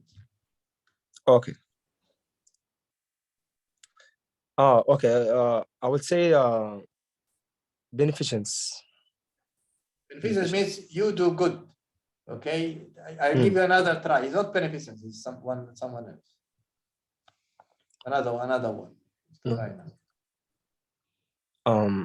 Okay, maybe non-maleficence. Okay. This is a complex, this is a complex thing. عشان كده I was sent to me in Telegram. Okay, it actually talks about autonomy. Because this patient, autonomy, it means that the patient has the right to know all the details before telling him of any intervention. عشان هو makes the right decision and gives you consent. It's all about autonomy. Okay, the patient has to have the right information for decision making. Decision making معناها is autonomy. Okay, it obviously touches in the others, but autonomy is primarily the major reason, right? When the family says don't tell a patient, well, this is a common thing. This is what Dr. Ahmed started the case scenario. The family said to him, don't tell the patient the diagnosis. Okay, and this is a common thing. Now, in these cases, the physician are actually caught between two things. We have a legal obligation to obtain informed consent. And I want to give treatment, but I cannot give treatment without giving me the informed consent. Informed consent معناها I have to tell the patient all the details and the patient decides on the options of treatment. If I want to tell him all the details, I have to tell him the diagnosis. Right? It's ethically not proper to withhold the diagnosis from a patient, right? Yes, we are concerned. We don't want to actually to harm the patient and cause serious psychological damage, right? Maybe we have to break it in small steps rather than, it's actually the art of breaking bad news, okay? So we have a legal obligation to obtain informed consent from a patient, and we cannot get informed consent without telling them the diagnosis and the options of treatment, right? We have another conflict. We don't want to make enemies with the family, okay? We don't want to make families with the family. So how can we, marry these two things without ending up with a conflict withholding the right information from a patient or breaking up our relationship with the family? We have to win, right? The general rule is that don't make it confrontational. Okay, you have an obligation to tell the patient a diagnosis. This is important. You cannot see a patient with diabetes and don't tell them you have diabetes. This is improper. Okay, because somebody tells you you should not tell them. Okay, or you don't tell them they have actually cancer. You don't tell them, right? You don't become confrontational. And we just tell the family, sorry, I'm going to tell him whether you like it or not. This is improper. You need to tell them right? You sit with them, right? Why do you don't want me to tell? Most of the time they say we are afraid of the psychological or the psychological impact.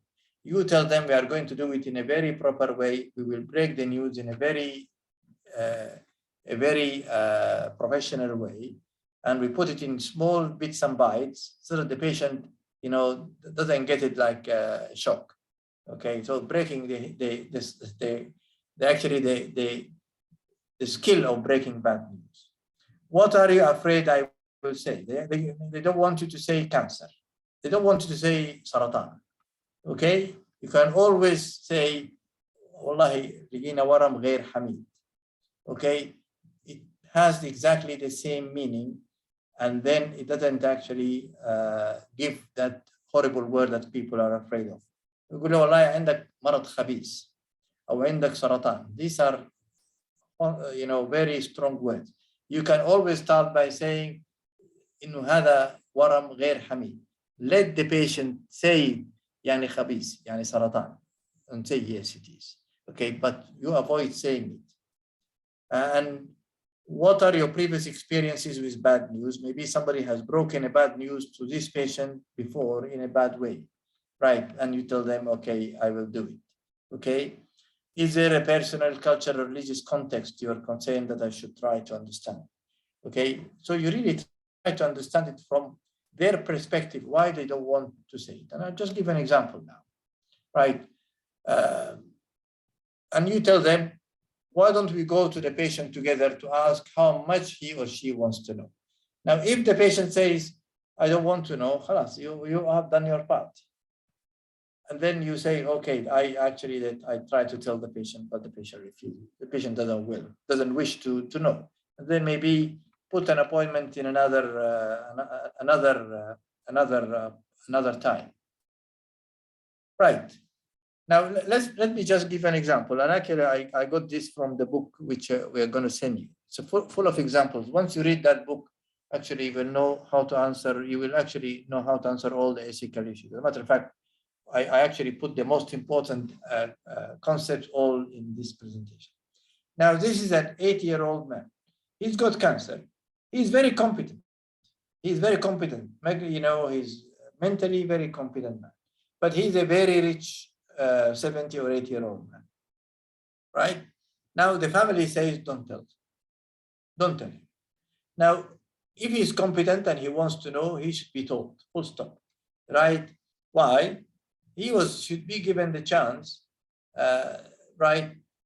We need to have consent, first of all. We need to have consent to his management, right?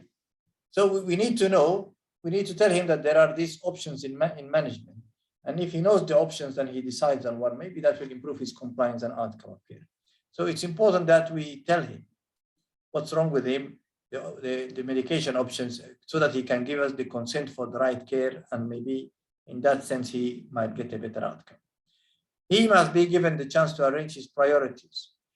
Issues that inheritance.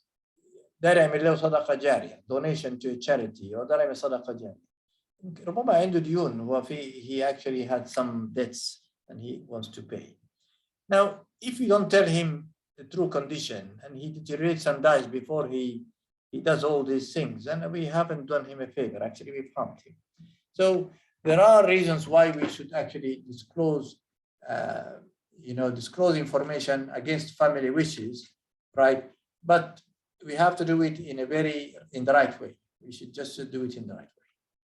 So, in summary, professionalism is about 4 commitments: the profession, patient, society, and self. Right? We have 2 guides: Islamic moral principles, اللي هي مقاصد الشريعة الخمسة، اللي هو حفظ النفس، حفظ المال، حفظ الدين، حفظ النسب، وحفظ العقل. فمقاصد الشريعة الخمسة بتحكم تصرفاتنا. Okay? The principalism is about 4 things, اللي هي الautonomy و non-beneficence اللي هو doing good, beneficence doing good, non-beneficence اللي هو no harm, كويس, and And the last one is justice. We have to treat our patients equally, right? Other elements in professionalism are confidentiality, taking consent, لأنه autonomy and consent follow each other, and conflict of interest are special ethical elements. Now, there are ethical analysis tools. I give you one example. When you are conflicting, there is a conflict between, for example, مقاصد الشريعة, حفظ المال وحفظ النفس. Which one we should go for, right? And there are analysis tools that can help, right? Now, just like we do clinical case in the morning, we have clinical case, morning meetings, people do clinical case scenarios. People should also try from time to time do professional case scenarios, because this also helps people, develop this important competency of being highly professional. Okay, and this is very important.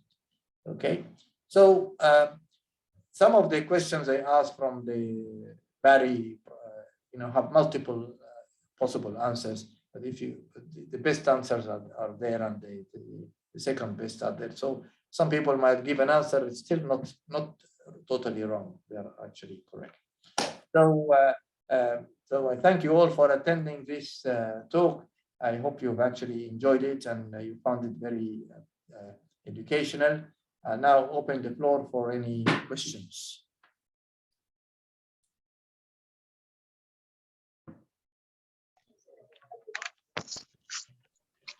Yes, there was a question in the chats.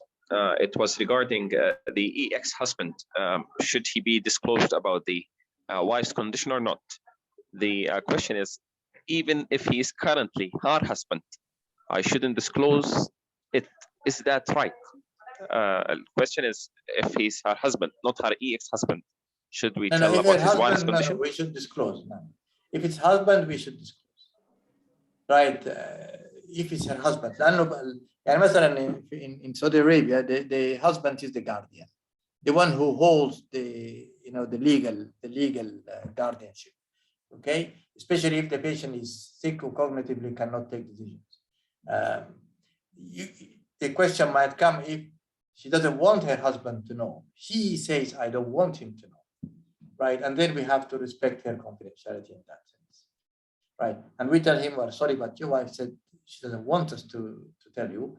You can go ahead and speak to her, right? And she can tell you. But we are not allowed to breach her confidentiality if she clearly says no.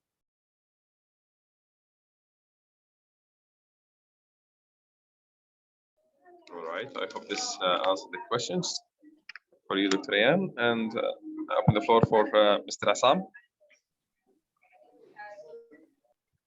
شكرا جزيلا احمد. طيب بروف الله عليك. بالنسبه للكيس بتاعت depressed patient في الحته بتاعت انه tried hard diagnosis or not. صراحه احنا بتلاقينا كثير باشكال مختلفه، يعني في السيك ليف ريبورت او الميديكال ريبورتس اللي علاقه بالاتش ار او sometimes بالمؤسسات المخدمه للمرضى.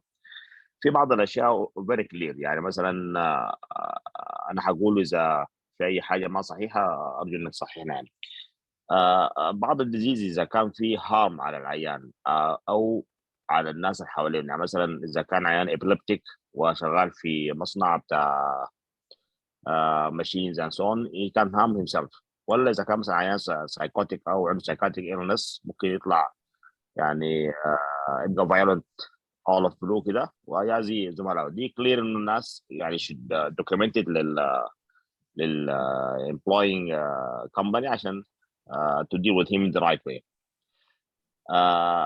لكن في السيك ليف والميديكال ريبورتس sometimes تكون مطلوبه من الاتش ار. هل انا ملزم انه اكتب الدايجنوزيز؟ بالذات انه بعض المرضى بيتحرجوا من بعض التشخيصات او من بعض الدايجنوزيز، يعني ما بحب انه مثلا يكون عارفين ان الناس اللي حوالينا او زملاء في الشغل. فرايك شنو في الحته دي من ناحيه بتاعت ethics؟ Well, ethics, these are very serious ethical issues. If an information is not needed and because that information is going to be in the public domain. Is going to be in the public domain, right? Well, it is not needed. يعني مثلا somebody has HIV, okay? For example, مثلا he wants a sick leave for his workplace, and in his workplace he doesn't work in a hospital, for example, where HIV has to be declared, for example. Okay, then I would not write he's got HIV يعني وعشان كده دخل المستشفى. No. I would write for he developed pneumonia بس. I don't need. أنا طلعت in the public domain and it's a breach of confidentiality of the patient if I let it go. لكن إذا مثلا الemployer نفسه كويس wanted that specific all the medical information regarding that patient, then you have to disclose it all.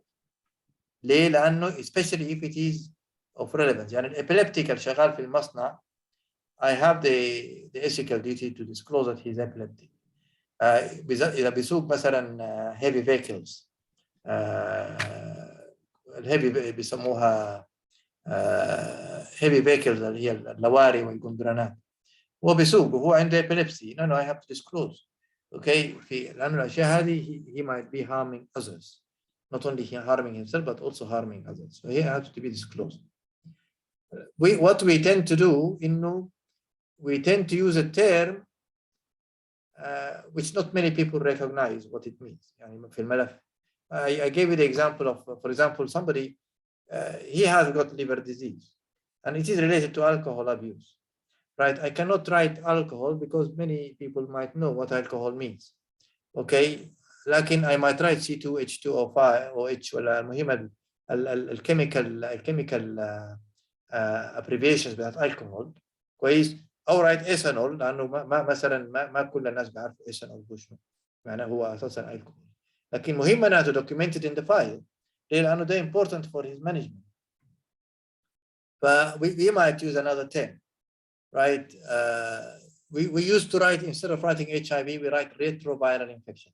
We write retroviral infection just because we know that the file might be seen by people who should not see it.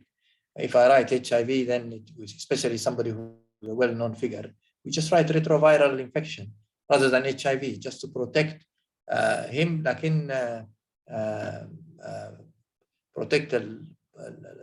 protect that senior figure. But it's a challenging thing, والله Mr. Itham. لكن when it's going into the public domain, we might avoid writing this unless it is necessary, and sometimes we use abbreviations or something that denotes it, but not many people will appreciate what it means. Only the healthcare provider might appreciate what it means. Thank you very much, Howard.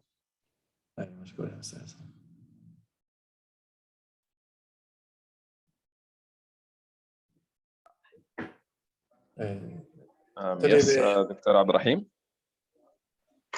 All right. I have a case scenario that was running on my mind. If I was working in a European country, بس الصوت علي صوتك شوية معلش يا عبد الرحيم. And that country has a law that always support the patient of what he says. Like you should obey the patient for everything that he asks you to do for him or for her. So if that like order for the patient, if the patient is ordered like something like it's far away from my religion as an Islamic perspective, so what shall I do then? Should I obey his or her order, or like I disobey, then the country suits me or suit me about suit me for what I just did? What shall I do then? إذا فهمت سؤالك يا دكتور عبد الرحيم، You are asking requests by patients that might be against your beliefs. كلام صح? Yes. So request by against your beliefs. No, you see, patient autonomy does not mean that you fulfill your patient's requests automatically. No, you don't do that. Right? You have actually principles. Principalism ومقاصد الشريعة الخمسة. Okay? You have to look at both of them. Right? إذا كان هو against your beliefs. مثلا فيه قال لك اديني دواء وانت عارفه مخدر. He's going to abuse it and he's going to be drugged. هيحصل له drug addiction. وهذا against حفظ العقل. Okay? Then against the important ethical principle في الشريعة. Okay, the moral values of Islamic religion. وفي نفس الوقت هو انت مطلوب يقول لك non-maleficence, do no harm. يعني انت you are going to breach two actually ethical principles. إن كان في principalism اللي هو Western ethics أو في Islamic bioethics اللي هو المقاصد الشريعة الخمسة. ف you don't do it. Okay? You don't make a fight. You don't fight with the patient. Okay, you explain the reason for your decision making. Ways in it is going to harm you, مش عارف ايش. He insists of having it. This is where things really become tough. When the patient insists of having something which you know is going to harm. By all means, you should tell them, I'm going to, maybe you feel that he got psychological issues, I'm going to refer you to something else, right? Can you please, we'll leave it. Can you bring one of your family members? We'll talk about it next time. But don't try to automatically oblige with things which are actually against your beliefs or might cause patient harm. All right. Who's next? All right, thanks. Yes, please. Dr. Samah, go ahead.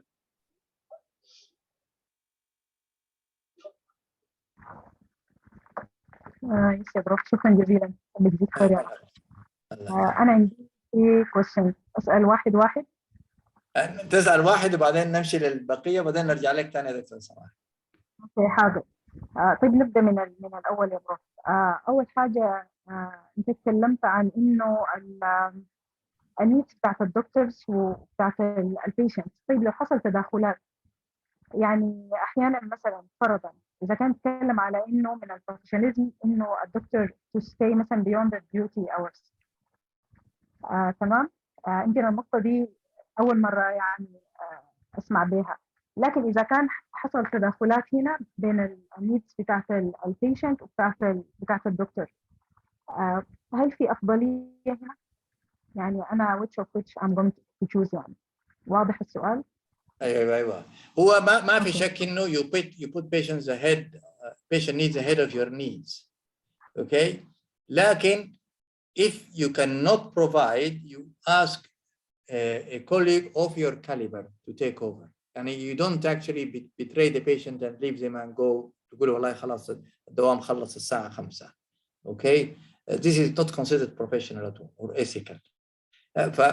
You have to deliver a service professionally and ethically beyond تسموها altruism. Okay, altruism. And you actually go out of your way to provide the service, even if it means staying late or staying in the hospital late and so forth.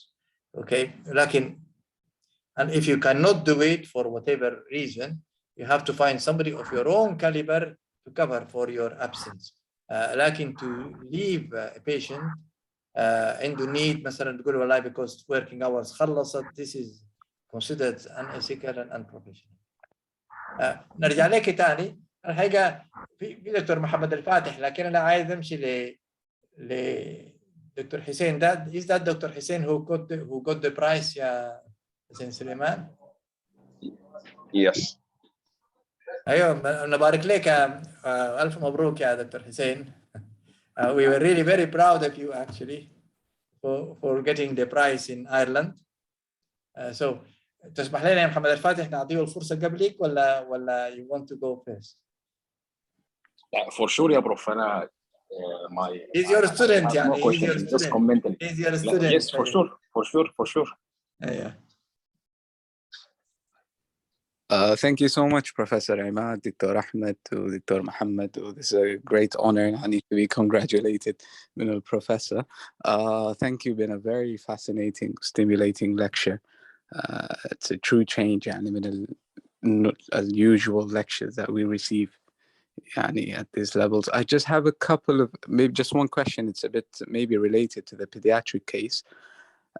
So what would be an approach for like parents of a child who, for example, refuse an emergency surgery that is in the best interest of the child? For example, they refuse an emergency appendectomy, for example, or they refuse their child to be vaccinated, for example. So what would be the approach for such a case? And thank you again for the very, very fascinating.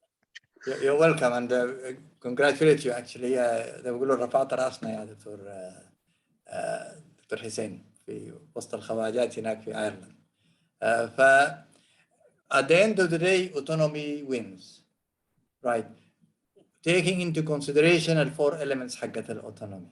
Okay, that they are doing it, they are cognitively sound, they know exactly what it means, they are educated on the consequences. Okay, that they have not been forced by some other authority مثلا قسيس ولا whatever مثلا هو قال لهم مثلا somebody else is actually making them the decision. من الأشياء very odd is a decision based on money. يعني مثلا قالوا هم ما عايزين يعملوا العملية ليه؟ لأنه ما عندهم قروش العملية. Right? We don't accept this. We consider autonomy is broken. خلاص. We don't give them the autonomy. Okay, قال والله ما عندنا قروش يعني القروش ايش السبب اللي خلتهم. We have to look at all these factors and how much الharm هم رفضوا لكن الharm لولدهم. So we don't oblige. Okay, صحيح هم legal guardians. Okay, لكن we don't just oblige. We do our best to make them change their mind and speak to other people who get other people, get the ethical committee members in the hospital to take, this is a serious issue. Like even for vaccination, right? As long as they الآن طبعا by law they are forced. لكن ما قدر ياخذها خلاص هم ما they say we don't want the vaccine خلاص. It's up to them. لكن القانون بيقول والله okay they cannot travel. Okay, they lose some of their rights. They cannot travel. They cannot enter a mall, for example, without being vaccinated. They cannot get a job without being vaccinated. Okay, then the rule of law, لكن at home خليهم الautonomy من الدائرة. Autonomy has to be dealt with in a very skillful way. You cannot just follow autonomy blindly. Autonomy does not mean blindly following what patients or families request or aspire to have. We have to do it in a skillful way. نمشي لدكتور محمد الفاتح بعدين نرجع لدكتور سماح. Yes, there is another question in the comments, and it goes as follow. In respect to our Islamic values, a female doctor may be allowed to refuse to examine a male patient based on their condition, ? For example, a urine retention in emergency department that require urinary catheterization or suspected testicular torsion, or vice versa, for male doctors to refuse to examine females. Is that acceptable, especially in Western countries? You have to put your case through, and if you are the only one, you will have no option but to do it. If you are the only one, but if someone else of your caliber or of a higher caliber is around, and they accept to do it, then you can certainly say, well, for religious purposes, I cannot do it. But you have to explain yourself, right? And believe me, in the West, they actually oblige with such requests. So in the West, they oblige with such requests, right? As long as you do it in a professional and friendly way. You don't say it. You don't say I don't want to do it. You don't say it like this. You say right? I'm just not very comfortable doing it. You see, you say it in a nice way. I'm not comfortable doing it. Okay, why? Because he's a male and I'm a female, and I haven't been exposed to, you know, male genitalia before, and I just don't feel like I want to do it. Okay, if you find support and help, which usually happens, that's usually the case, that's fine. But if you don't find support or some, you just have to do it. This is something which is part of your duty. We'll ask Dr. Muhammad Al-Fatih, and then we'll go to Dr. Samah. طيب السلام عليكم. وعليكم السلام ورحمة الله. الله يسلمك بروف. أول حاجة جزاك الله خير، يعني حقيقة يعني very magnificent and elegant presentation. Well, almost it's reflect most of ethical dilemmas that we face in our practice. Unfortunately, the correct answers in this presentation is incorrect in reality. Maybe people not exposed to the depths of understanding of professionalism and ethical dilemma. And by the way, this webinar and its content may be classified as sensitive content because it will threaten many unethical practice here in our country. I'm joking on this part.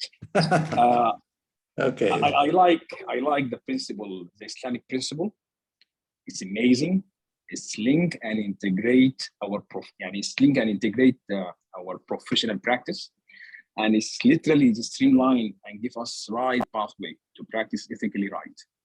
And for the first time, literally exposed for such religious, spiritual part of our religious that to be related and linked for our practice.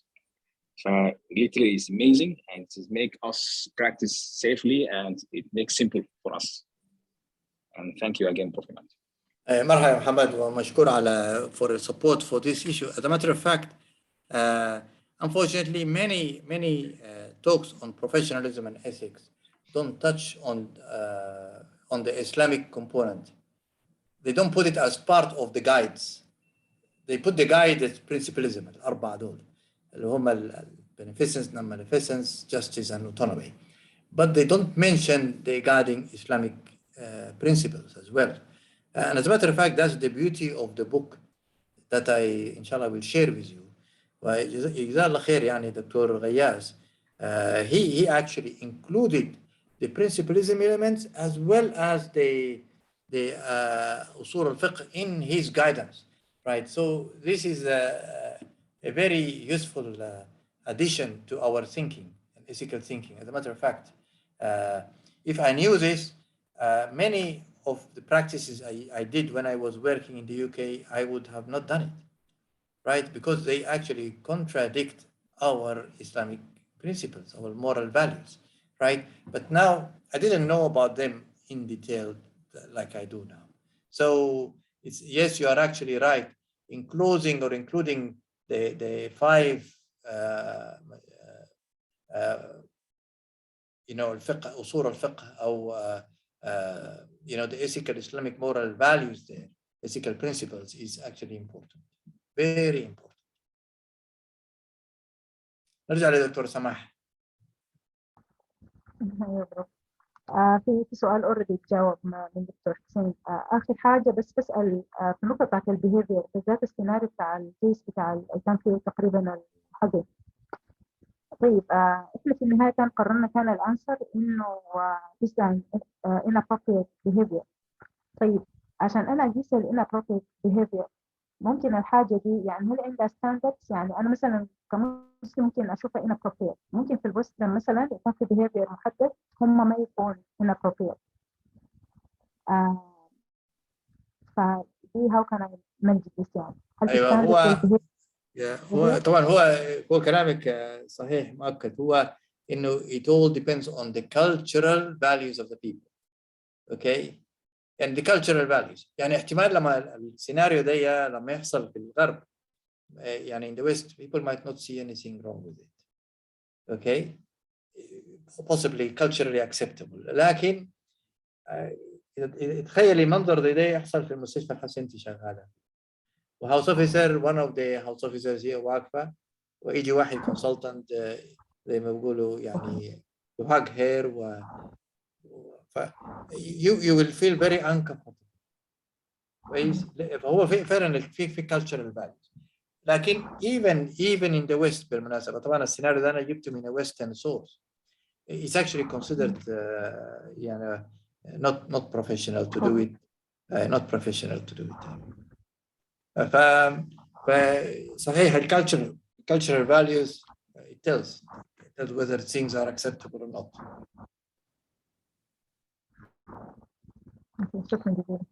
مرحبا. Yes, there is a question from Dr. Rayan. Please go ahead. Okay, Professor, thank you for your presentations for very perfect and helpful in us. Well, you touched a very sensitive area on us because when preparing for exams to go to the Western to get a highly specialized training, we face this dilemmas called Islamic fiqh, and that contradicts with passing the exam, like introducing cases like lesbians and gay, and testing your response on that, and also the abortions and like something like that. What's your advice for those who are preparing to go to that area, and how we can fix that when you're already? Thank you. Okay, well, thanks, Dr. Rayan. Thanks for being with us. Wallah, شوف يا Dr. Rayan, and I looked after all these sort of patients, gays, lesbians, you know, HIV patients with AIDS and all sorts, right? You just treat them equal to any other patient, right? And you don't go at all into the issue of, I never talk to them about their, you know, preferences, or the gay, or lesbian, or whatever. I never actually talk to them about that. When I deal with them as just other human beings, and you know, I show total acceptance. I don't, you know, we don't actually sort of we don't do preaching. We don't do it. We don't have any judgmental or preaching activity. يعني ما بيجيني مثلا واحد homosexual وأقول أنا أقول له والله ده غلط ولا. No, I don't talk about these things. Okay, this is not my job. My job as a doctor. That's I don't take preaching or talk to him about this is wrong or right. This is not my thing. Even if when they ask us, I tell them I'm sorry, but we only deal with your healthcare issues. You know, everybody has the right to believe in whatever he wants or she wants to believe. But we manage them exactly like other patients without any prejudice. And then a prejudice at all. We just treat them like other patients. Thank you, doctor. Thank you. Any other question?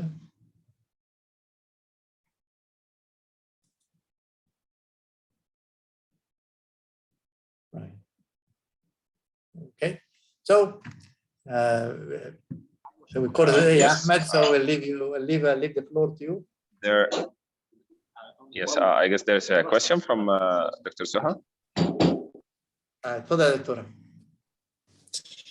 Assalamu alaikum, Doctor. Thank you for this beautiful session.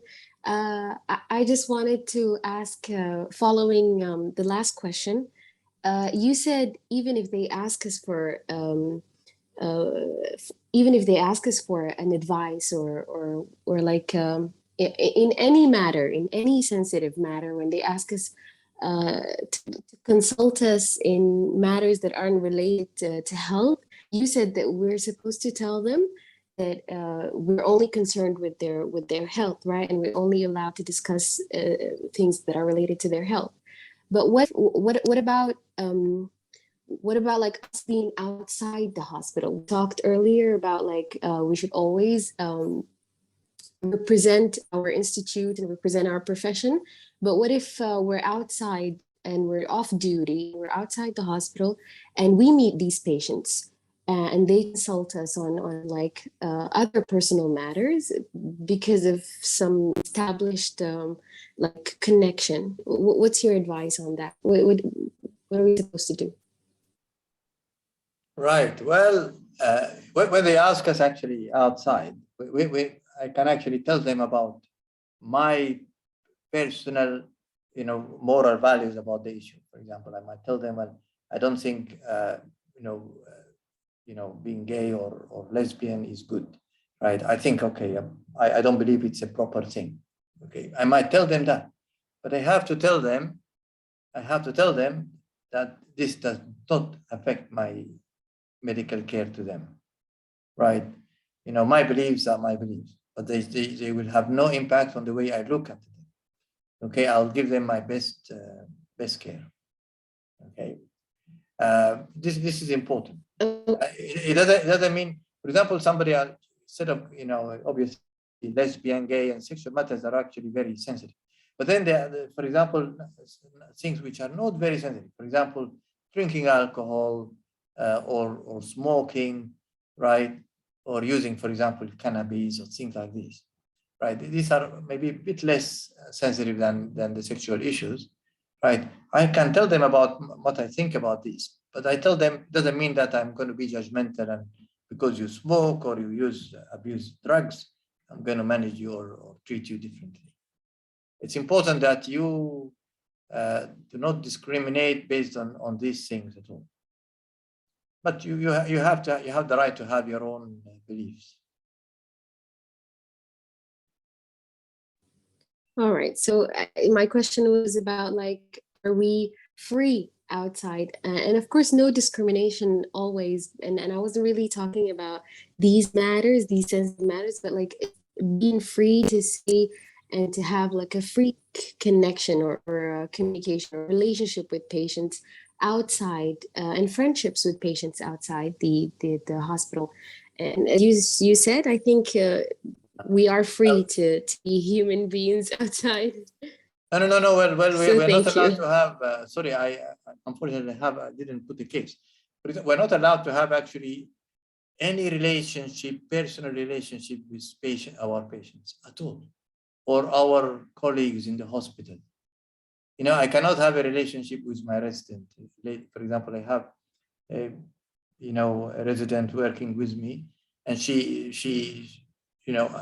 and so I, for example, go and date her, for example, and I say, okay, we're going to meet in a restaurant, right? These are considered unethical. Okay, same thing applies for my patients, right? I'm not allowed to have a personal relationship with a patient. If I decided to have a personal relationship, we lose the doctor-patient relationship. This is straight away, broken, right? No personal relationship with patients, and no personal relationship with our, for example, junior doctors who are with us, right?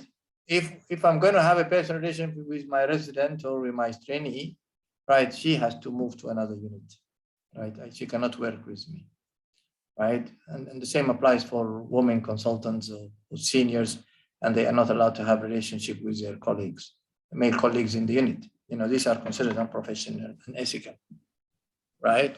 If a hospital finds out romantic, yeah, any form of relationship, even commercial relationships, these are not allowed. No, you cannot have a commercial relationship because you end up with conflicts of interest, right? And so you are not allowed to have this. If a hospital finds that doctor has a relationship with a patient, right, especially romantic or things like this, then the ethical committee will have to take action. Okay, thank you, doctor.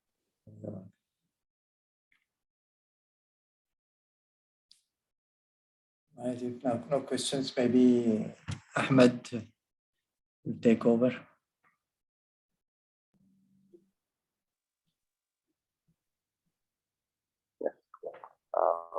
As we come to the end of this wonderful session, a mind transforming one, I'm sure that everyone liked. I would love to thank you all for joining us today. The recordings, the materials, and the book will be sent to you soon. And I hope to see you again soon in one of our various courses that we provide. Thank you all and have a good night. Right. Thank you all once again and for being with us, and looking forward to meeting you again. And thanks, Ahmed, for arranging all this, and all the best for everybody. Thank you. Thank you.